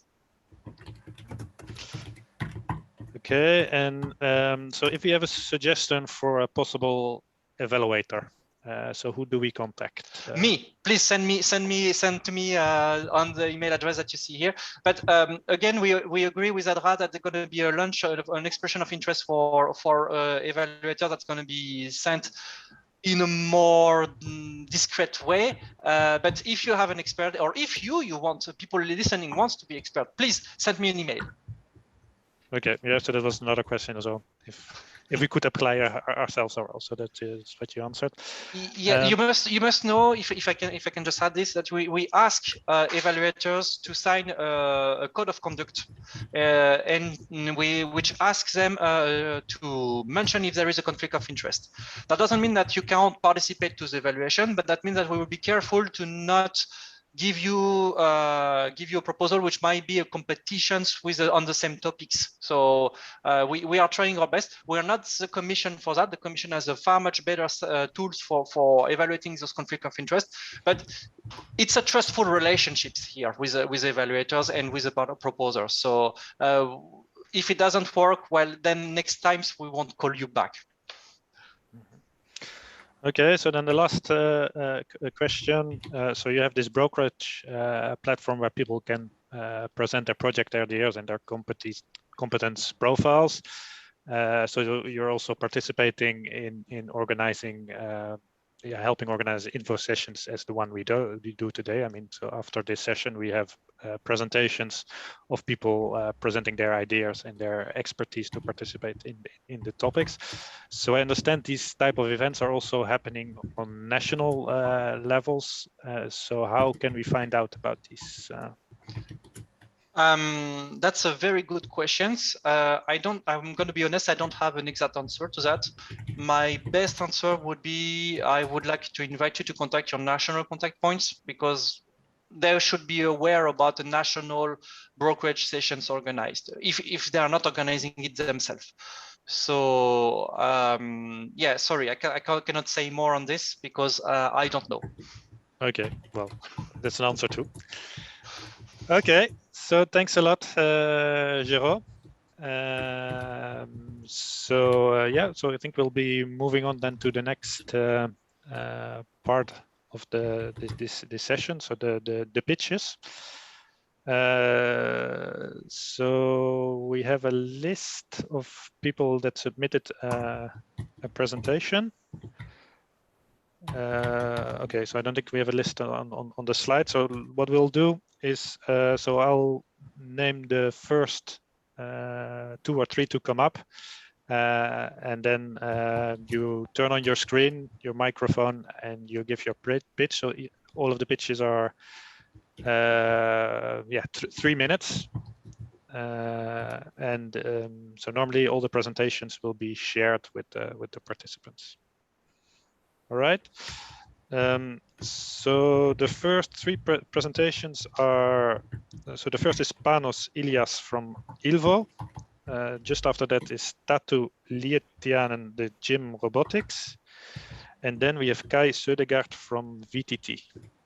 So Panos Ilias, are you there? Yes, hello, and thank you for the opportunity to pitch today on behalf of my organization. I'm Panos Ilias. I'm a researcher in the Food and Technology Unit of Ilvo. Ilvo is a Flemish Research Institute for Agriculture, Fisheries and Food, linked to the Flemish government. And the last few years, my main research topic have been related to agricultural data sharing, development of data spaces in agri-food, deployment of AI services, and the design and building of platforms like JustConnect, which deliver data sharing service in the agri-food sector. I also want to mention that since the beginning of May 22, I'm leading the BDVA task force in agri-food, which is a sector-specific task force of BDVA. Next slides, please. Yes. There are two goals we are investing as an institute, the 05 and the 07. Yes. The scope of 05 is to integrate and optimize AI, data, and robotic solution and demonstrate using use cases how they optimize production or services, but also demonstrate the clear benefits in particular applications coming from major industrial sectors. The idea is to target on the food industry, generated a big impact considering the European Commission demand for resilient food systems. That's the idea behind. I also want to mention that for the specific topic, as BDVA task force in agri-food, we want to stimulate our members on project building, taking into advance the fact that they're active in the food sector, either acting as technology providers or organizations that are studying between the technology providers and the food industry. Next slide, please. Next. Regarding the 07 topic, the proposals are expected to focus on application-oriented use cases that enhance specific sectors in achieving significant improvement, functional and economic performance. Again, as Silvos, we are interested to participate in a consortium, at least with an agro-robotic use case in Flanders. Next slide. What experience ILVO offers as an institute on both topics? You may continue with the next. ILVO is an integrated institute, means we cover all the agri-food activities from farm to fork. This is very important, and we also have connection with the farming and the food industry, try to develop solutions that are tackling real industrial needs.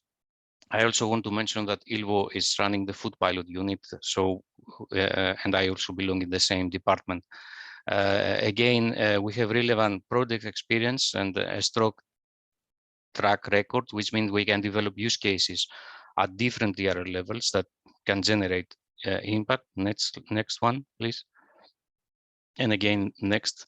And we can also address not technical issues, which is part of the topic. We also have experience in proposal writing and project management. I think this is also important. And we can also act as work package leader or coordinators.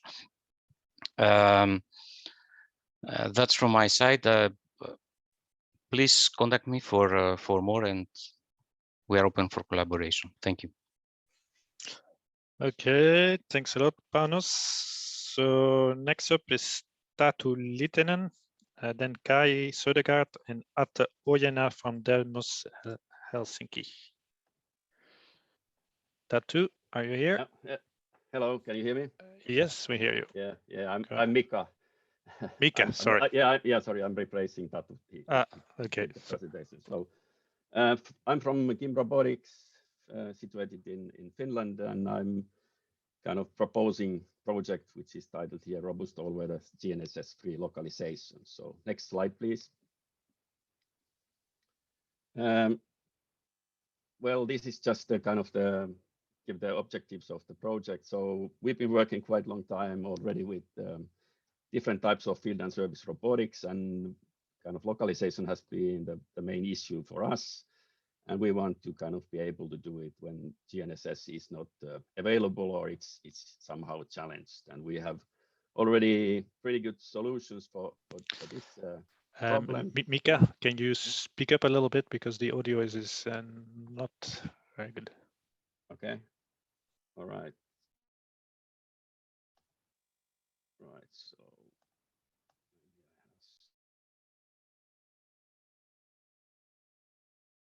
So now you're on mute. Can you hear me now? I try to speak louder if okay, that helps, perfect. if that helps. Okay. So could I have the next slide, please? So the thing why we are here pitching is that we would like to be in a project that handles the topic that I presented, and we would like very much to have some companies and partners to join us with this task or this quest for generic solution for localization. And we are, of course, looking for some high quality companies and universities that could help us with the coordination, software and testing issues, and all sorts of partners we are looking for. And the work that we need to perform are, of course, these traditional prototyping, programming, integration, testing, and dissemination.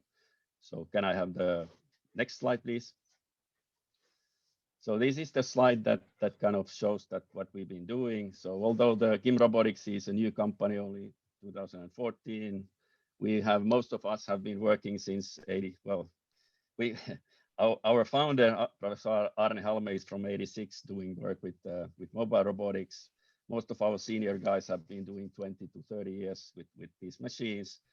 And we have a very tight collaboration with our sister company, Sensible4, which is doing the road-based self-driving cars and vehicles, so on. But anyway, so we would very much like to hear from you if you are interested to tackle this problem. And we are present at this European Robotics Forum in Rotterdam later this month. So you will find us there if you are interested.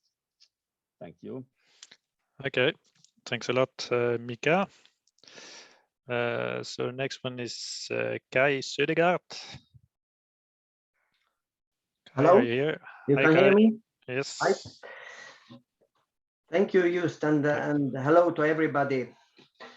I'm Kai Södergaard, working as a professor in digital services at VTT, the Technical Research Center of Finland, that might be known to several of you. And I will present our expertise now in the relevant topics. And I have also a connection to Adra.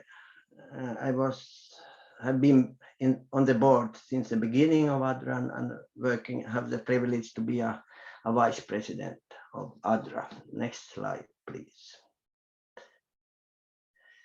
So here's some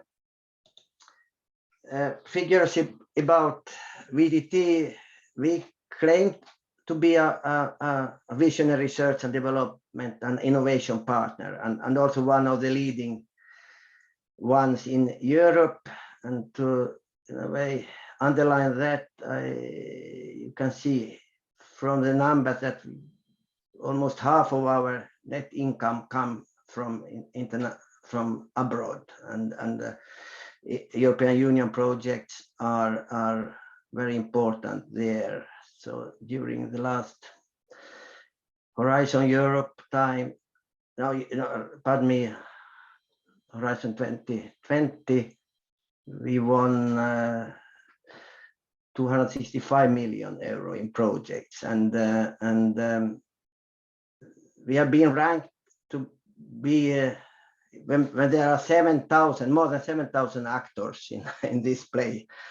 So VTT has the average is 18 there. So we are in the top 20, and some years, as you see, if you from the diagram, it has varied, because, but at the best times we were fourth,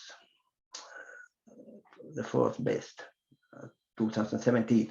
So so we have 2,000 people, and I can claim that very many of our researchers have been engaged in European Union projects in different faculties, like, of course, as leaders, coordinators, and VP leaders, and technical managers, and so on. Next slide, please. And of course, we branch abroad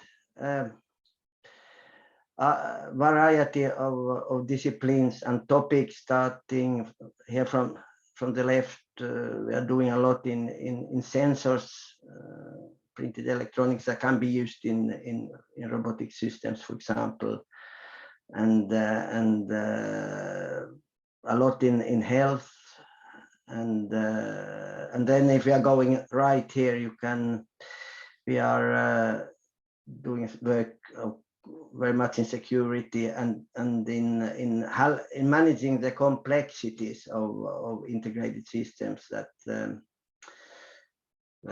relates to the open course now, how to build the collaborative AI systems by the interplay of human and machines. And if we are looking at what we are doing, especially in the AI topics, then we go to the next slide. Kai, can you wrap up quickly? Yes. So we have about more than 100 researchers here, and very many nowadays in machine learning. That's of course a priority, and 1/3 of these have doctoral degrees. So we can help and eager to contribute in say all varieties of AI. So that concludes my Thanks a lot, Kai. and the contact information is on the slide. Thank you very much. Thanks, Kai. Okay, so next up is Adra from the Demos Helsinki or Demos Research Institute. After that, we have Diana Staff from the University of Technology of Eindhoven, and Kalina Boncheva. Oh no, so Kalina sent her excuses. After that is Istvan Soke from the Institute for Energy Technology. So Adra, are you here? Adra? Yes, thank Hi, you. Adra. Go ahead. Thank you. So yeah, I'm Adra from Demos Helsinki, where I work as a research coordinator, and we are a Nordic think tank. You can switch on to the next slide, please. I have to admit that there's been a bit of a mistake with the slides, so sorry about the colors apparently. But in any case, we're a Nordic think tank and a research organization which works on equitable use of AI in society and associated EU policies and so forth. And we are quite active in Horizon proposals. You can see some examples on the right-hand side. We work, for example, on token, on distributed technologies within public services and new models of data economy and so forth. And one project to highlight is called Avoiding AI Biases, where we are currently building an assessment framework for non-discriminatory AI systems for public organizations. Next slide, please. And as said, our expertise is mostly on the social sciences and ethics. So we focus on social implications of emerging technologies, AI ethics, trustworthiness, responsibility, bias and discrimination in AI. We are also quite focused on citizen participation, participatory design and co-design with citizens, gender and intersectionality in AI, and as said, data and AI governance from an EU lens. Next slide, please.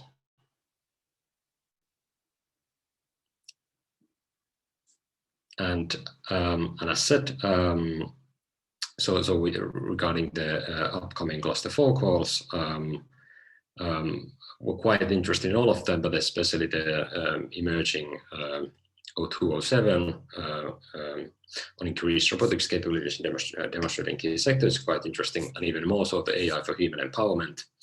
And as said, our possible roles within those would probably be very much aligned with what I just proposed. So SSH and ethics partner, looking at the social context of technologies, trustworthiness, AI ethics in practice, looking at the acceptability and explainability from a citizen perspective, participatory design, EU policies, and perhaps building on and scaling our assessment framework for non-discriminatory AI systems further. And I'll also shortly mention that we did coordinate a proposal that got reserve listed last fall for the call on tackling gender, race, and other biases in AI. And it's possible we might try to repurpose it for the AI for human empowerment call with some of the existing partners this fall.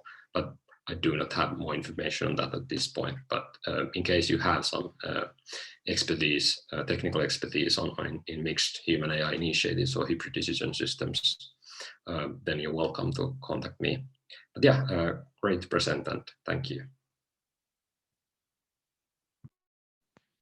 Thanks a lot, Ate. So then we have Diana Sta from the University of Technology Eindhoven. Hello, Diana. Yes, hello, do you hear me?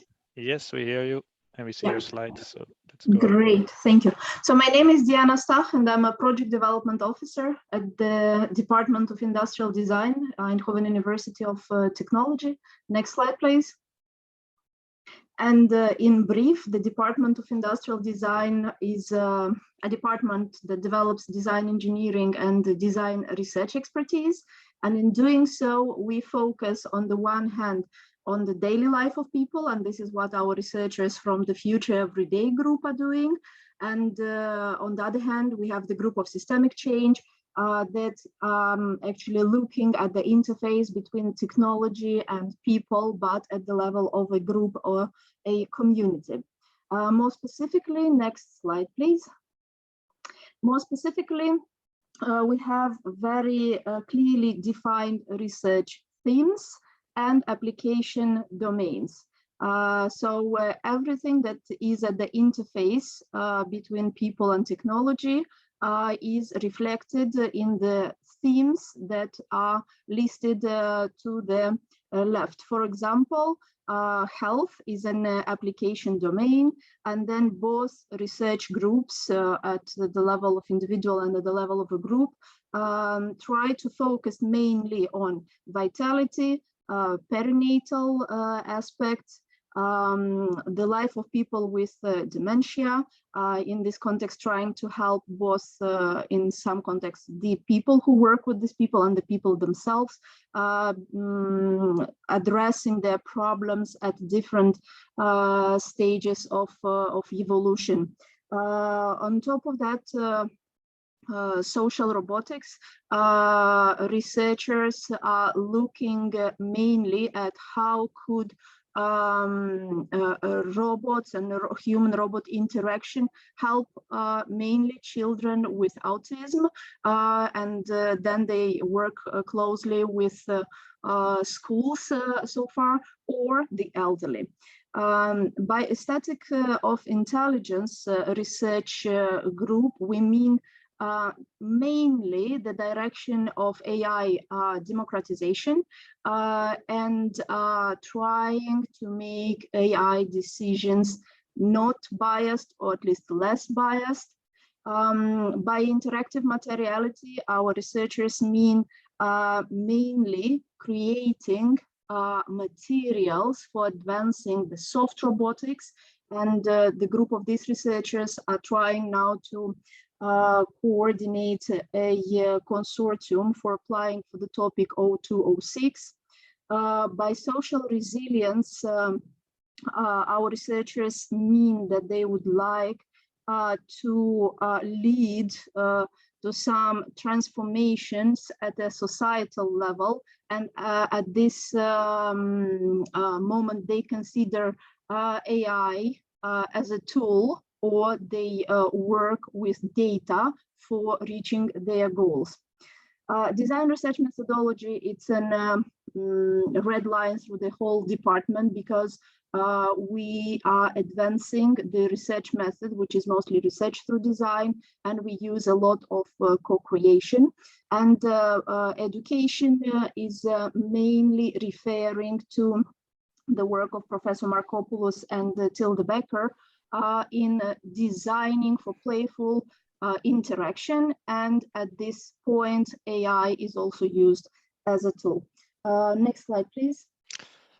Can you wrap up, yes. Diana? Okay, here I just wanted this slide to show that everything going on at TUE is under the umbrella of the recently settled up Eindhoven, well, relatively recently, a couple of years, Eindhoven Artificial Intelligence Systems Institute, and whatever researchers at TUE and ID as part of it are doing revolves around the moonshots presented to the right, of which 3 are vertical and 2 horizontal. So in case you would be interested in any of these moonshots, but not particularly in industrial design, you could also contact me and I will redirect you. in case you are interested in research together with our with the researchers from our department, please be aware that whatever we do also revolves around these moonshots. Thank you so much. Thank you, Diana. Okay, so then we have Isfan Sok, so I probably mispronounced that. And after that, we have Cécile Kahl from Musea and Cercle Spiridon. Istvan, are you here? Yes, I'm here. Hopefully you can hear me. Yeah, we hear you. Please. Okay, thank you. So my context is in the first slide, so I guess we can go directly to the next slide. Ooh, something happened with the slide format here. Very strange, shows very strangely. But anyway, I'm from the Institute for Energy Technology in Norway. We are working in different areas of energy technology. I have been involved in the nuclear industry and I have been involved with digitalization for a long time. We have been leading a long international collaboration projects where we have been looking at digital technologies. And now we are also looking at robotics technologies, and basically also as a combination of digital and robotic technologies to innovate various industries. And I was the one who actually posted the question about the nuclear and the Euratom. And basically you also see the DCOM cluster logo there. And that's the new cluster that we started, where we realized that the technologies that we have been developing in nuclear are very, very applicable in a lot of other industries. And apparently in the nuclear, we're kind of ahead of development of robotics and digital deployments in conditions where you have some specific requirements, like in the nuclear, but also emergency preparedness and a lot of other industries where you have some kind of conditions that can affect either humans or the robots. Could you go to the next slide, please? Okay, this is somewhat better. Then there's two slides, and I will quickly mention on the AI and the data side, we are looking into various technologies, including application of virtual augmented reality, XR technologies, work simulations, real-time work simulations integrated with hazard and risks modeling and simulation. And we are integrating these kind of technologies with other technologies, complementary technologies like building information management and so on. And on top of that, we apply AI technologies, both on component-based, like visual recognition of potential hazards and risks, but also on the overall processes for improving, optimizing industrial processes using advanced digital technologies. And I think we can go to the last slide, which is the closest to, again, this shows very, very strangely. For some reason, when you transported it, I think it messed up completely the format, the background. This slide shows that basically we are strongly looking into the integration of digital technologies and robotic technologies and their application in safety critical and safety critical conditions and conditions where you could have hazards to the people and the robots. And this is done in our Hadron Hazard Aware Digitalization Robotics Lab. We do have an ongoing project that or proposal that we are coordinating, which we would like to submit either in 05 or 07. However, we are very happy to join other consortia for proposals where this kind of technology, ensuring safe application of digital technology and robotics in special conditions, is applicable using digital twins and evaluation of these, reading the hazard and risk awareness. So we are very open to other collaborations. Thank you. Thanks a lot, Isfan, and our apologies for the slide. So we'll look into that. What no worries. Might indeed be something of a transformation. No worries. Issue. Thank you. Okay, so then we have. So I mentioned Cécile, but actually it will be Régis Guillonnet. Will be there. Thank you. Hello, everybody. So Musea is a small company that propose, a very small company, I would say a startup, that propose to bring human empowerment, innovation and creativity to Horizon Europe projects, especially in artificial intelligence, data and robotics, through the involvement of artists and creative people. Next slide, please. We are two founders, Cécile Calais, who is a researcher, arts professor, exhibition curator, and art advisor, and me as a chief engineer, former head of innovation department at the French Ministry of Interior. Our very different area of expertise lead to synergies combining art intelligence, engineering, and related technology. We would like to join any CL4 European consortium as a full SME partner, and we, in the past, at least, we were engaged in some European research projects like Asgard, police, or cyberspace. Next, please. So what can we bring into European projects? Mainly, we stimulate creativity and boost innovation in all research area in artificial intelligence and improve data visualization. We develop the ability to think out of the box in order to develop a creative and prospective mindset. We can bring together profiles from the arts and humanities with other fields of work in a transdisciplinary way. We can enrich and refine the visualization of data through better showing and enhanced perception of the complexity of data. As you know, artists and designers make information more visually understandable. We can work with designers and artists to produce information, communication, and awareness-raising campaigns, including the production of films, cartoons, video games, digital material, and social media, etc.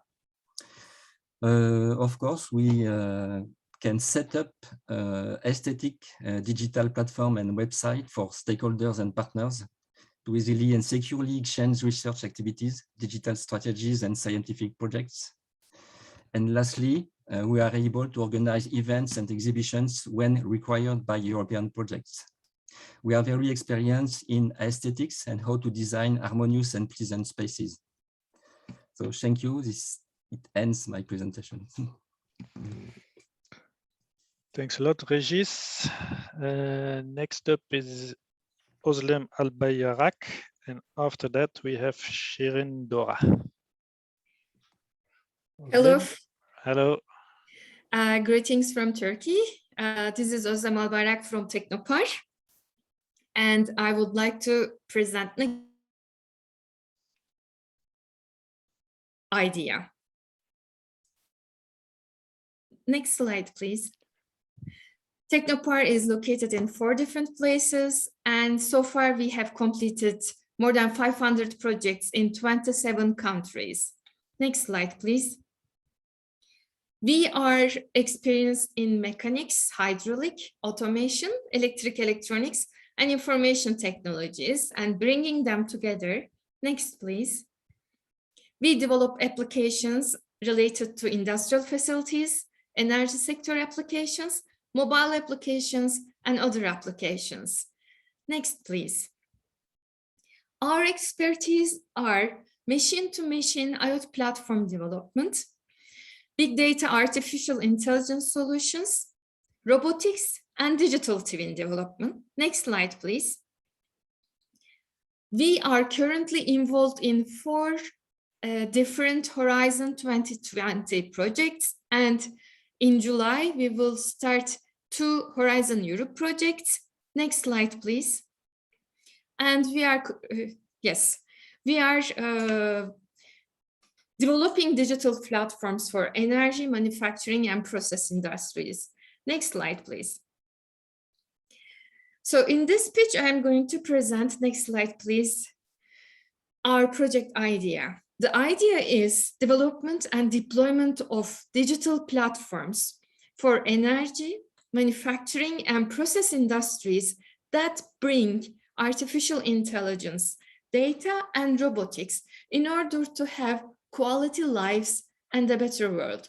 For that, we currently formed an international consortium, and we have use cases from the energy sector, especially from solar power.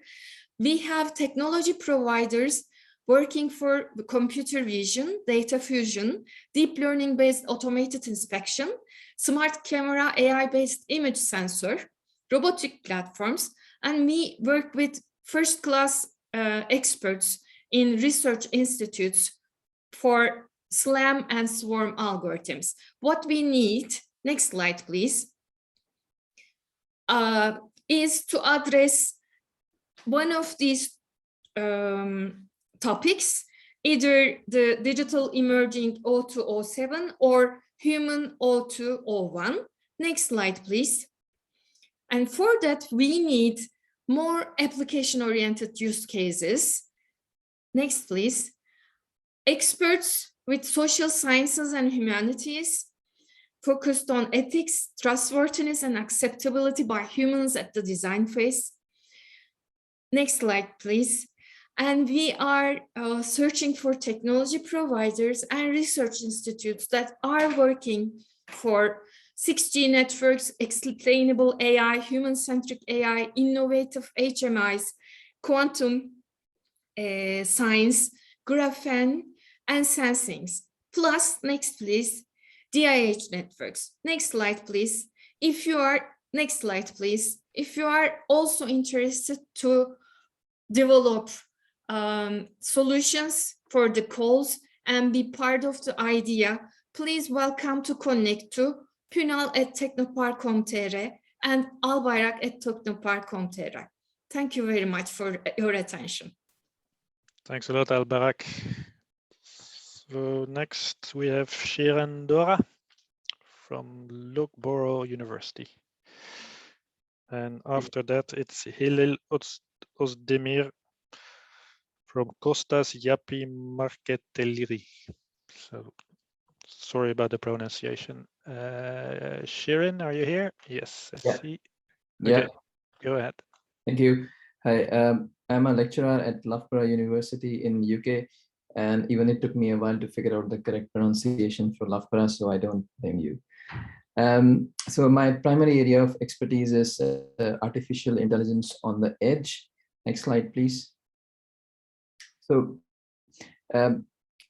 in general, I'm interested in both research innovation actions as well as innovation actions. And one particular that's relevant on my profile is mentioned AI, data, and robotics for industry optimization. The other RIA that I would be particularly interested in is pushing the limit of physical intelligence and performance.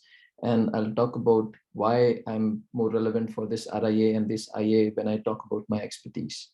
Next slide, please. So I'm at an early stage in my career, so I'm not looking to coordinate projects as I don't have the necessary experience. And I'm looking for industrial as well as academic expertise who have the necessary use cases that builds on my expertise, where I can exploit my expertise, and other academics as well who are working in complementary research areas. Next slide, please. So, okay, things have been messed up for me as well a bit because of the formatting. I apologize for that. So as I said, my primary area of expertise is artificial intelligence on the edge, where I look at topics like edge computing, energy efficiency, online learning, lifelong learning, federated learning, which are very much aligned with the topics mentioned today in the pushing the limit of physical intelligence and performance RIA. And my primary area of expertise is neuromorphic computing, and I also look at other forms of bio-inspired artificial intelligence approaches in order to address these challenges of energy, lifelong learning, and federated learning. At Loughborough University, we have the necessary infrastructure for high-performance computing. We have a lot of industrial robotics from companies like ABB and other prominent companies like Universal Robotics.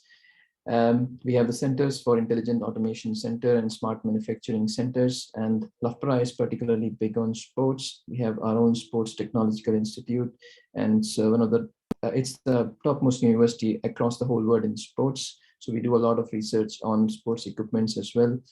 And then we also have our own indoor testing for drones. We have the Lucas Lab, which is mainly involved in aerial robotics. Regarding the proposed activities that I'm happy to be involved in includes writing, brainstorming ideas, reporting, and leading research, which involves both dissemination and exploitation of ideas. And I'm also happy to contribute to other necessary activities, not coordination, because again, I don't have the necessary expertise for that. Thank you. Thanks a lot, Shirin. So next one is Hilal. Maybe you can help me out pronouncing your name correctly. Yes, thank you. Can you hear me? Yes, we hear you very well. Okay, very good. Welcome, everyone. I am Hilal from Koçtaş. We are a retailer company in home improvement industry. Our R&D center is located in Istanbul, and we have more than 280 stores through Turkey. We have been studying on a mobile robot since 1.5 years. Next slide, please. We are interested in the core increased robotics capabilities demonstrated in key sectors, AI, data, and robotics partnership. Our robot will do mainly 2 tasks currently. In the first step, it will do the routine retail operations like reading barcodes, making comparison between the product labels and subsystem, recognizing the products with image processing. And after that, robot will welcome customers and help them during their shopping journey. And also, robot will understand the customer speech and will create smart dialogues with conversational AI. Our future plan is giving the authority to making sales operations with this robot. And any customer from any location of the physical stores can do the purchasing operations with the robots. Because of the time limitation, I put very brief summary here, but with B2B meetings, you can contact me from my email address and telephone.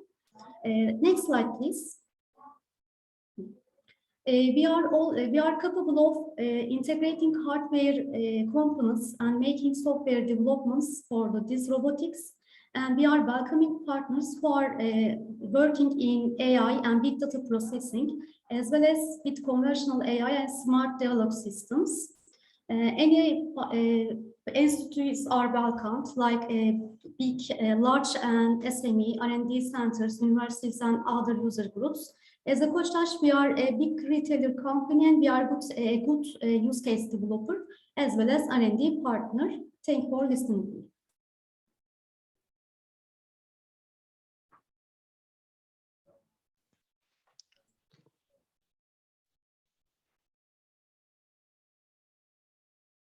Okay.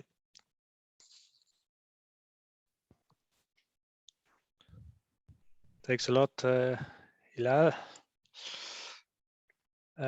So then we have Tuba Arslan from CEST. See you here. Good afternoon, everybody. My name is Tuba, and I am the R&D and Innovation Manager of CEST. Could I have the next slide, please? And here is CEST in a nutshell. We are an SME from Turkey, and we have significant expertise in speech and natural language processing, 22 years of track record in conversational text. We have more than 200 clients around the globe. We are especially active in 16 countries, starting from USA, UK, Ukrainian, or Middle East markets. And we have approximately 150 employees at the moment, and 70% of this workforce are R&D engineers. And we have our own core technologies like speech recognition, text-to-speech, voice biometrics, and natural language processing. Next slide, please. We have 2 R&D centers in Turkey, and we have we successfully convert our R&D outcomes to commercialized projects, which represents 88% of our revenue. We have 11 patents, mostly in USA, and we have more than 60 publications so far.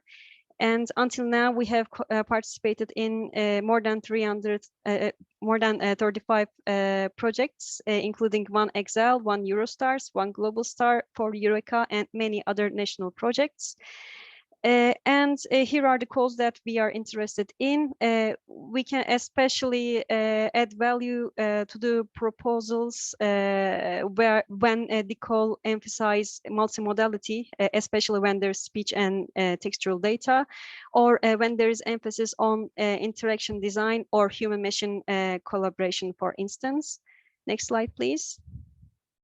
And here are the expertises that we can offer. We divide our technologies into 3 main groups. First one is conversational AI, and under this solution group, we offer virtual assistants, speech recognition for more than 20 languages now, text-to-speech, various artificial intelligence models like intent detection, sentiment analysis, etc. And natural language processing tools for spoken language understanding or intent detection or named entity recognition purposes. And the second main group is conversational biometrics. We can verify a speaker's identity from his or her speech characteristics. And the last but not least is the conversational analytics group. In this analytics platform, we can gather speech data and then transcribe it into text automatically with speech recognition. And then we can perform many different statistical analysis, starting from topic identification to emotion detection. And all of these outputs can be used for decision making or root cause analysis purposes. Next slide, please. Thanks for listening. And here are my contact details if you're interested in our profile. Thank you. Thanks a lot, Tuba. So we move on to Laurent Thibodeau from Fiji, and after that it will be Alain Dinis from Systematic. Hello, Laurent. Yes, thank you. Can you hear me? Yes, we hear you. Okay, thank you. Good morning, everybody. My name is Laurent Thibodeau. I'm the Innovation Director of Fiji Solar. Fiji is a SME, a French SME operating in the photovoltaic industry, and in particular in the performance optimization along the PV value chain, with particularly 2 offers, diagnostic for PV plants performance and repowering. Fiji has been operating since 2014 and is now a recognized player in this industry. Next slide, please. We are particularly interested in the 0205 call, which is an innovation action call, with an objective. It's not a very precise project yet, but we are looking for partners to define a better project, a better definition of the goal of the project. The overall objective is to enhance efficiency of processes in the PV value chain by accelerating PV project identification, optimizing PV plants performance, all these by means of artificial intelligence techniques. Next slide, please. So what we are looking for in terms of competencies is first coordination.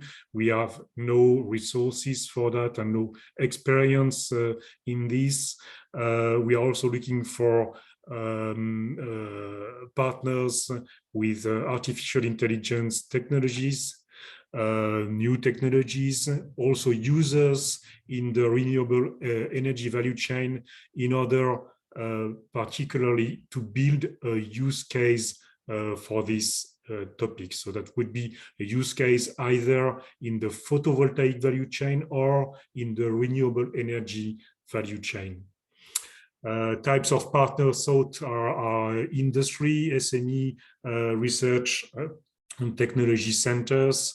Any partner with a strong competencies in artificial intelligence, data mining, machine learning, geographical information systems, that is of strong interest for us, predictive maintenance also.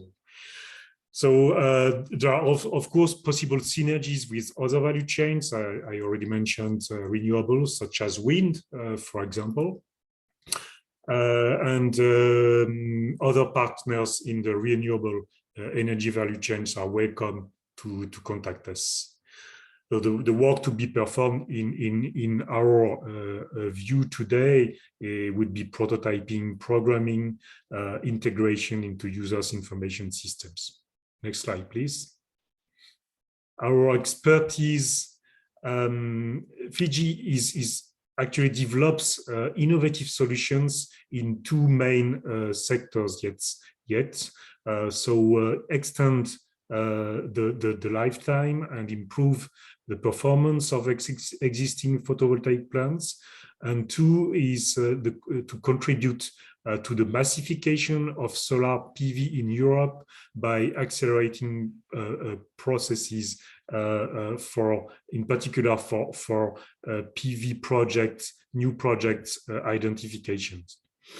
Can you wrap up, Laurent? Yes, so our expertise is in solar PV business, quite broadly, and also in artificial intelligence, and we already have some tools. We have strong collaboration today with French labs, but we are looking for EU partners in order to build this use case and to reinforce our integration in the EU ecosystem. Thank you very much. Thanks a lot, Laurent. So next up is Alan Dinis from Systematic. Hello, everybody. Yes, I'm Alain Dinis. I'm a European project manager at Systematic Paris region. Systematic is the biggest deep tech cluster in France. And I'm going to present you the Monitera project. Next slide, please. The project idea that falls into Digital Emerging 0207 is really to find a way to monitor human, technological, and social impact on the Earth environment through smart devices and digital technologies. And of course, the idea is to experiment that on selected territories. So on the conceptual diagram you see there, the idea is really to gather data from different type of robots, drones that will be on the outdoor environment, and to be able to gather from different type of spaces, from aerial data, land data, and also subaquatic data, with different type of technology suppliers. That could be drones, robots, AUVs, underwater ROVs, and sensors and IoT when it's embedded in the robots. And all this data will be put on a database and contextualized both geographically, and also the idea is to be able to visualize the data either in 2D or in 3D visualization. So of course, we will have an integrated GIS and different type of tools that will allow us to visualize on virtual reality or extended reality, and to be able to monitor the evolution of the ecosystem through time. And the idea is this platform will allow experts to analyze and to do the forecast of the data that has been collected. And this platform will serve as a marketplace. And of course, the idea is to be able to communicate on the results to the public. Next slide, please.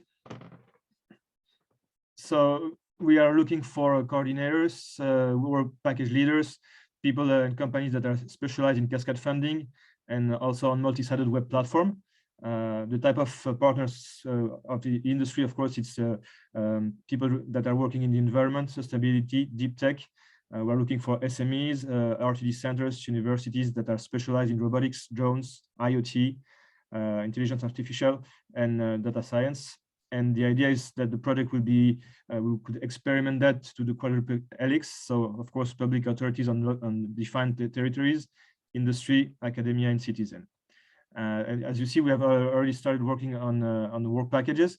And as you see, the idea on the center from work package 5 to work package 7 is that we will be able to create on the platform a toolbox where we will link a catalog of connected devices and of course robots and drones, and on the other side to have data sets and also a different application based on artificial intelligence. And the idea will be to do a matchmaking between those technologies and to experiment the products in real situation in the field. Next slide, please. So systematic, as we mentioned before, we have a deep tech cluster in Paris. So we have been working on several French and European projects. And our idea is to strengthen our innovation with the European projects and to facilitate international developments with our partners and to reinforce innovation. And on our side, we are specialized in marketing, networking, communication, and dissemination of European product. Thank you very much for your attention. Thanks a lot, Alain. So next up is Maria Pedrosa from NITEC. Yes. Maria, hello. here? Can you hear me? Can you see me? We hear you, but we don't see you yet. I'm sorry, but I think I should. Yes, now we see you. Yeah, it's okay. Yeah, I can see myself. So, I'm going to present NITEC. We are a research center for the expertise software. So you can have my data to contact. I am the head of European projects. And well, next slide, please. So I can show you who we are. I just realized there's a mistake in the mail calls of interest because this is from the draft of the next work plan. So I will send the correct one so you can send it to all the participants, okay? NITEC is a private nonprofit foundation. We have a long time, more than 30 years of experience. And we work on mobility and mechatronics fields. And we are members of now from Adra and also the CCAM and other European partnerships. For this year, we are interested not in these calls here, but in those presented by Antonio, the digital emerging, the three of them, especially the AI, data, and robotics for industry optimization. We can contribute. Next slide, please. We can contribute with all those fields of expertise, especially machine learning, computer vision, and digital twins. We work very, very close to the companies.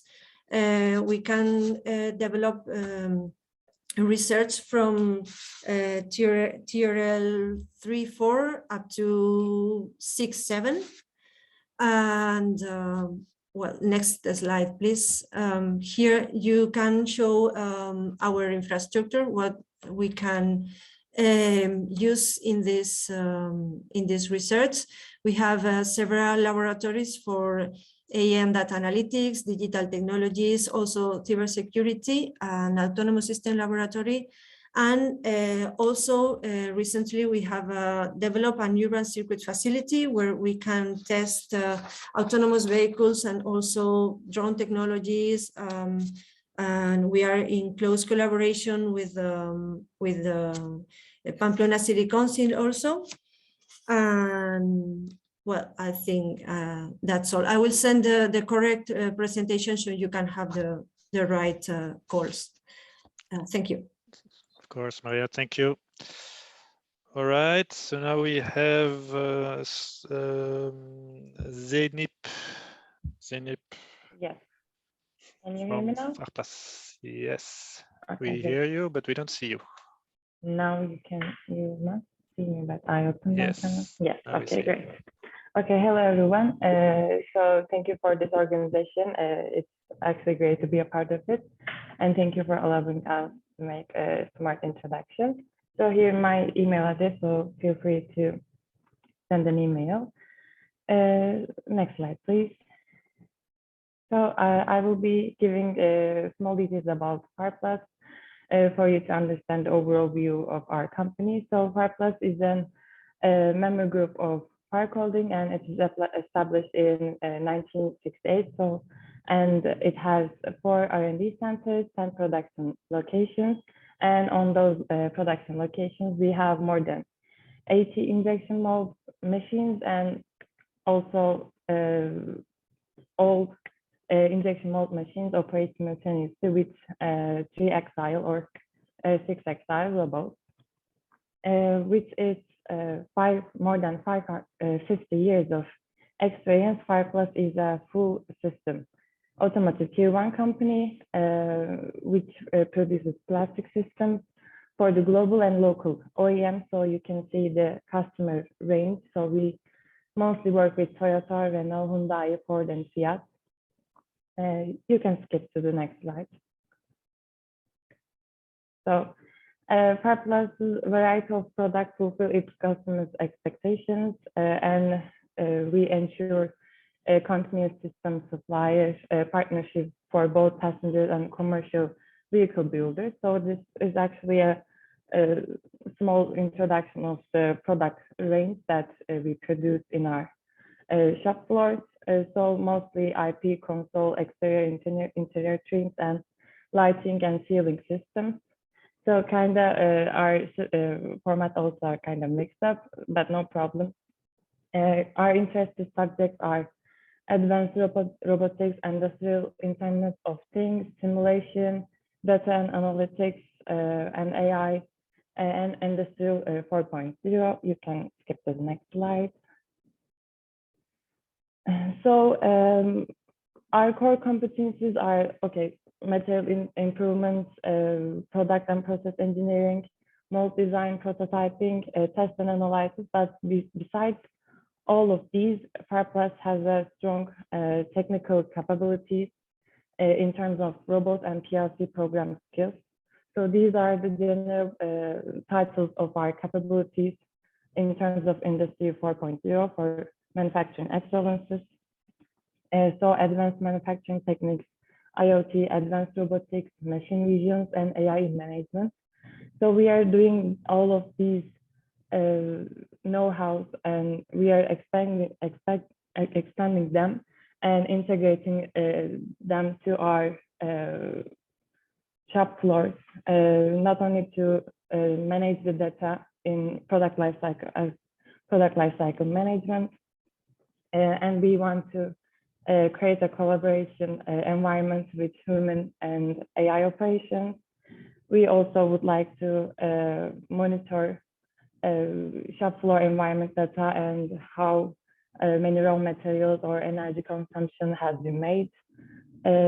So it is all for standardization of operational work to increase production efficiency with digitalization. So our all focus here is to make a digitalization with material technologies and other trend topics that we are working. Next slide, please. Can you please wrap up, Zenit? Yeah, that's actually the last slide. So I would like to share our active European projects, so Revolution, Teaming AI, Multicycle, I4Q, Vital, and Bias. So we are not only working in material technology, but also in AI-related topics. So we would like to be a part of a consortium that focus on these kind of related topics. And yeah, actually that's all. Since you have my contact address and you have the slides, you're free to get me in touch. Thank you so much. Thanks a lot, Zeynep. So then we have Simos Gerasimou from the University of York. Are you there, Simos? Yes, I'm here. Hope you can hear me. Yes, we hear you and we can see you. Okay, you can see my slide. You have my slides. Right, yes. So hello everyone. I'm Simos. I'm an assistant professor at the University of York in the UK. And I'm the scientific director of the Sesame H2020 project, which is has to do with safe and secure multi-robot systems. So if you can go to the next slide. Yes. So Sesame, it's a project that is currently running, and the core objective is to bring together the various stakeholders that are participating in the engineering of robotics and other autonomous systems, including robotic users, software developers, and safety and security engineers. And the whole concept of Sesame is to develop an approach that supports the systematic engineering of those robotic teams, and those systems are the developed approach is open, modular, configurable, and it's underpinned by some model-based paradigms that enable to automatically generate the necessary infrastructure to deploy those systems. Some of the applications that we are considering in Sesame, so it's currently halfway, I would say, involve using drones for pesticide spreading, for power station inspection, and the mobile vehicles for hospital disinfection. Now, why am I saying all this? So within Sesame, what we have been developing is focusing primarily on robot-robot interaction. And the human-robot interaction, especially within collaborative environments where robotic teams and robotic users are working and robotic operators are working together, this is not something that it has been covered. But we have seen some, but we see the promise, especially within the digital emerging calls, to build on that and extend these capabilities to support multi-human, multi-robot, or human-robot collaboration environments, building on this foundation that we are building within Sesame. So some other aspects that we are considering is the foundation building on integrating the digital with the simulated artifact and the physical environment through digital twins. So this is not something that we are currently covered, and there is an increasing need to bridge the reality gap and merge these three worlds. And in terms of expertise that at least from the University of York we are offering, it's a key knowledge in software engineering and model-driven engineering, essentially how we develop abstractions that enable to develop tools and technologies for the end users, which requires a modest effort and does not require key programming or other low-level expertise because of using domain-specific languages, and also key expertise on safety and assurances, how you develop those systems so that they conform to safety and security principles in order to enable to develop safety cases and showcase that they are trustworthy. York as well has recently developed what we call the Institute for Safe Autonomy. So it's a state-of-the-art facility of 40+ million that hosts various robotic and autonomous systems facilities, and that will be another expertise offered by the organization. So that's all from me. Happy to catch up and talk with anyone interested. Thanks a lot, Simos. Okay, so that was the last slide presentation that we received beforehand. So we got some presentation for the very last minute. So there is Maria Jose Piana from CATEC. Good morning, everyone. Hi, Maria. Will you share your screen in your presentation? Yes, of course. Can you see my screen now? Yes, we see it. Go ahead. Perfect. So, hello, everyone. This is Maria Jose from CATEC. First of all, thank you for giving us the opportunity to participate in this Infoday and present our capabilities. So, as I mentioned, I work in CATEC, the Advanced Center for Aerospace Development. We are a research center located in Seville, at the south of Spain. We are a private research center focusing on developing aerospace technology and specifically, I work in the Agricultural division. We have more 14 years of experience in the development of drone technologies. In fact, we are the leading technology center in Europe in the development of drone technology for civil application. Currently, we have more than 100 engineers and technicians working on this technology. Our staff have extensive experience participating in European projects. We have been involved in 25 European projects in the last 12 years, and now we are coordinating the S2020 project piloting. We have more than 9 million euros of funding and are related with the technologies that apply to the topics presented today. Our experience is backed by international awards like the Overall Innovation Radar Prize in 2017 for a drone that is capable of making inspection and maintenance tasks with contact, and also a prize in the MPEG competition for capture drone technologies.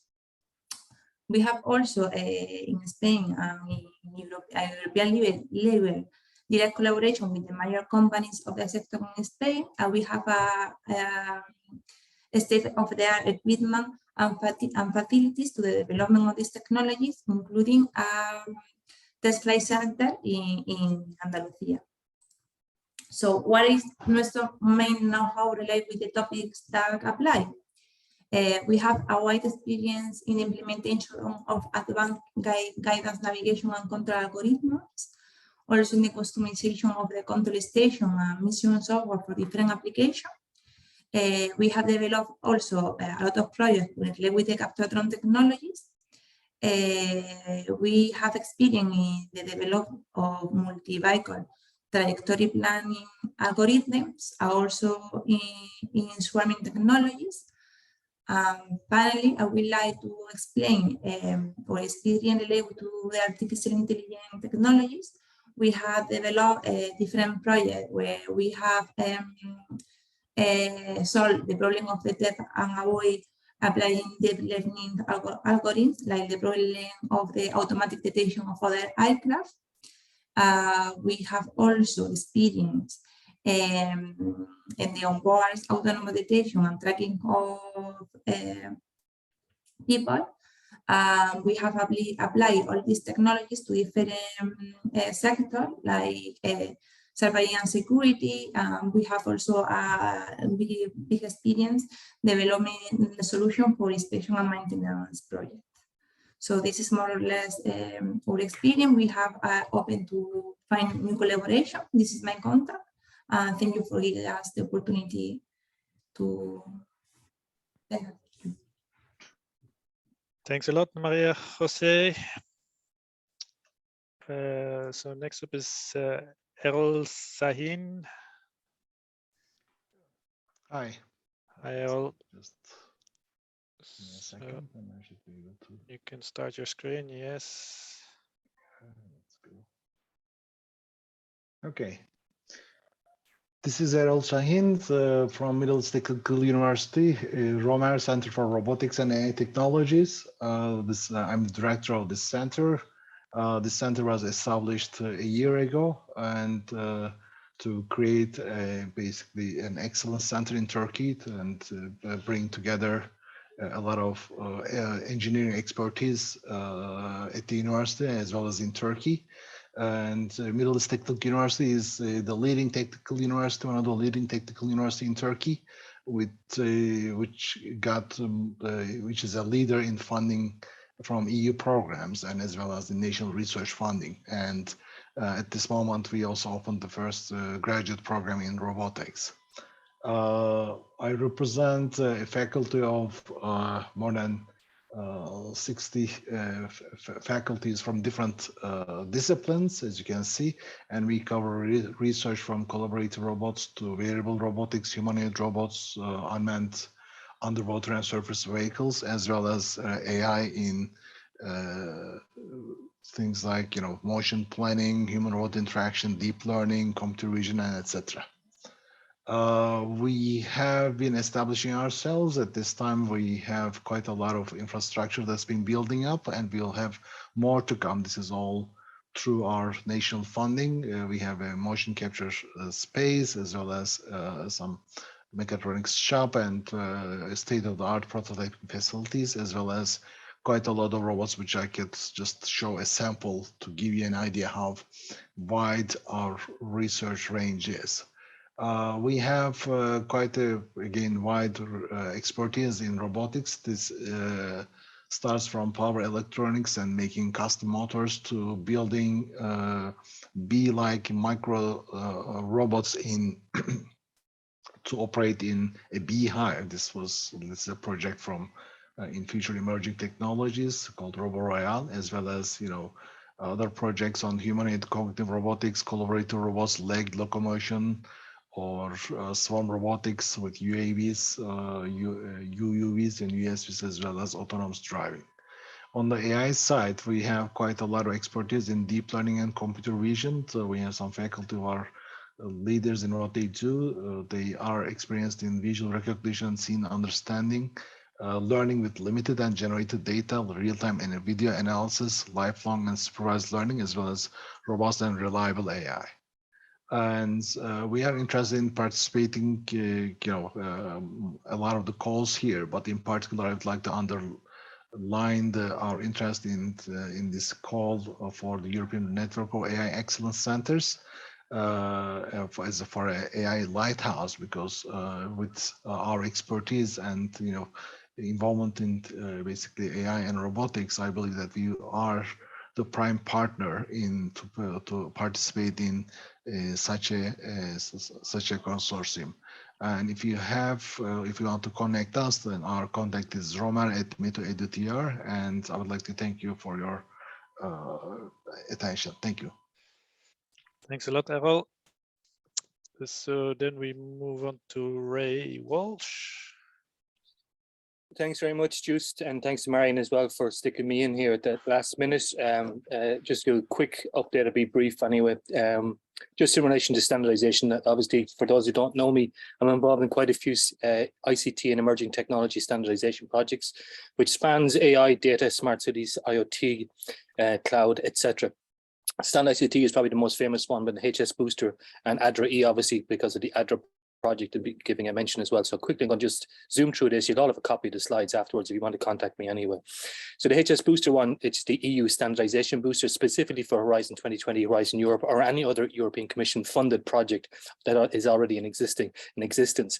So what the booster does is it takes the RTDI outputs of any of these European funded projects, and it engages them directly with standardization experts. So the budget for this particular pilot project is 2 million, and what we will be doing is hand-holding European projects, EC funded projects, engaging them with national committees, mirror committees, getting them editorial expertise, convener expertise, working group expertise, whatever is needed across any international or European standards fora.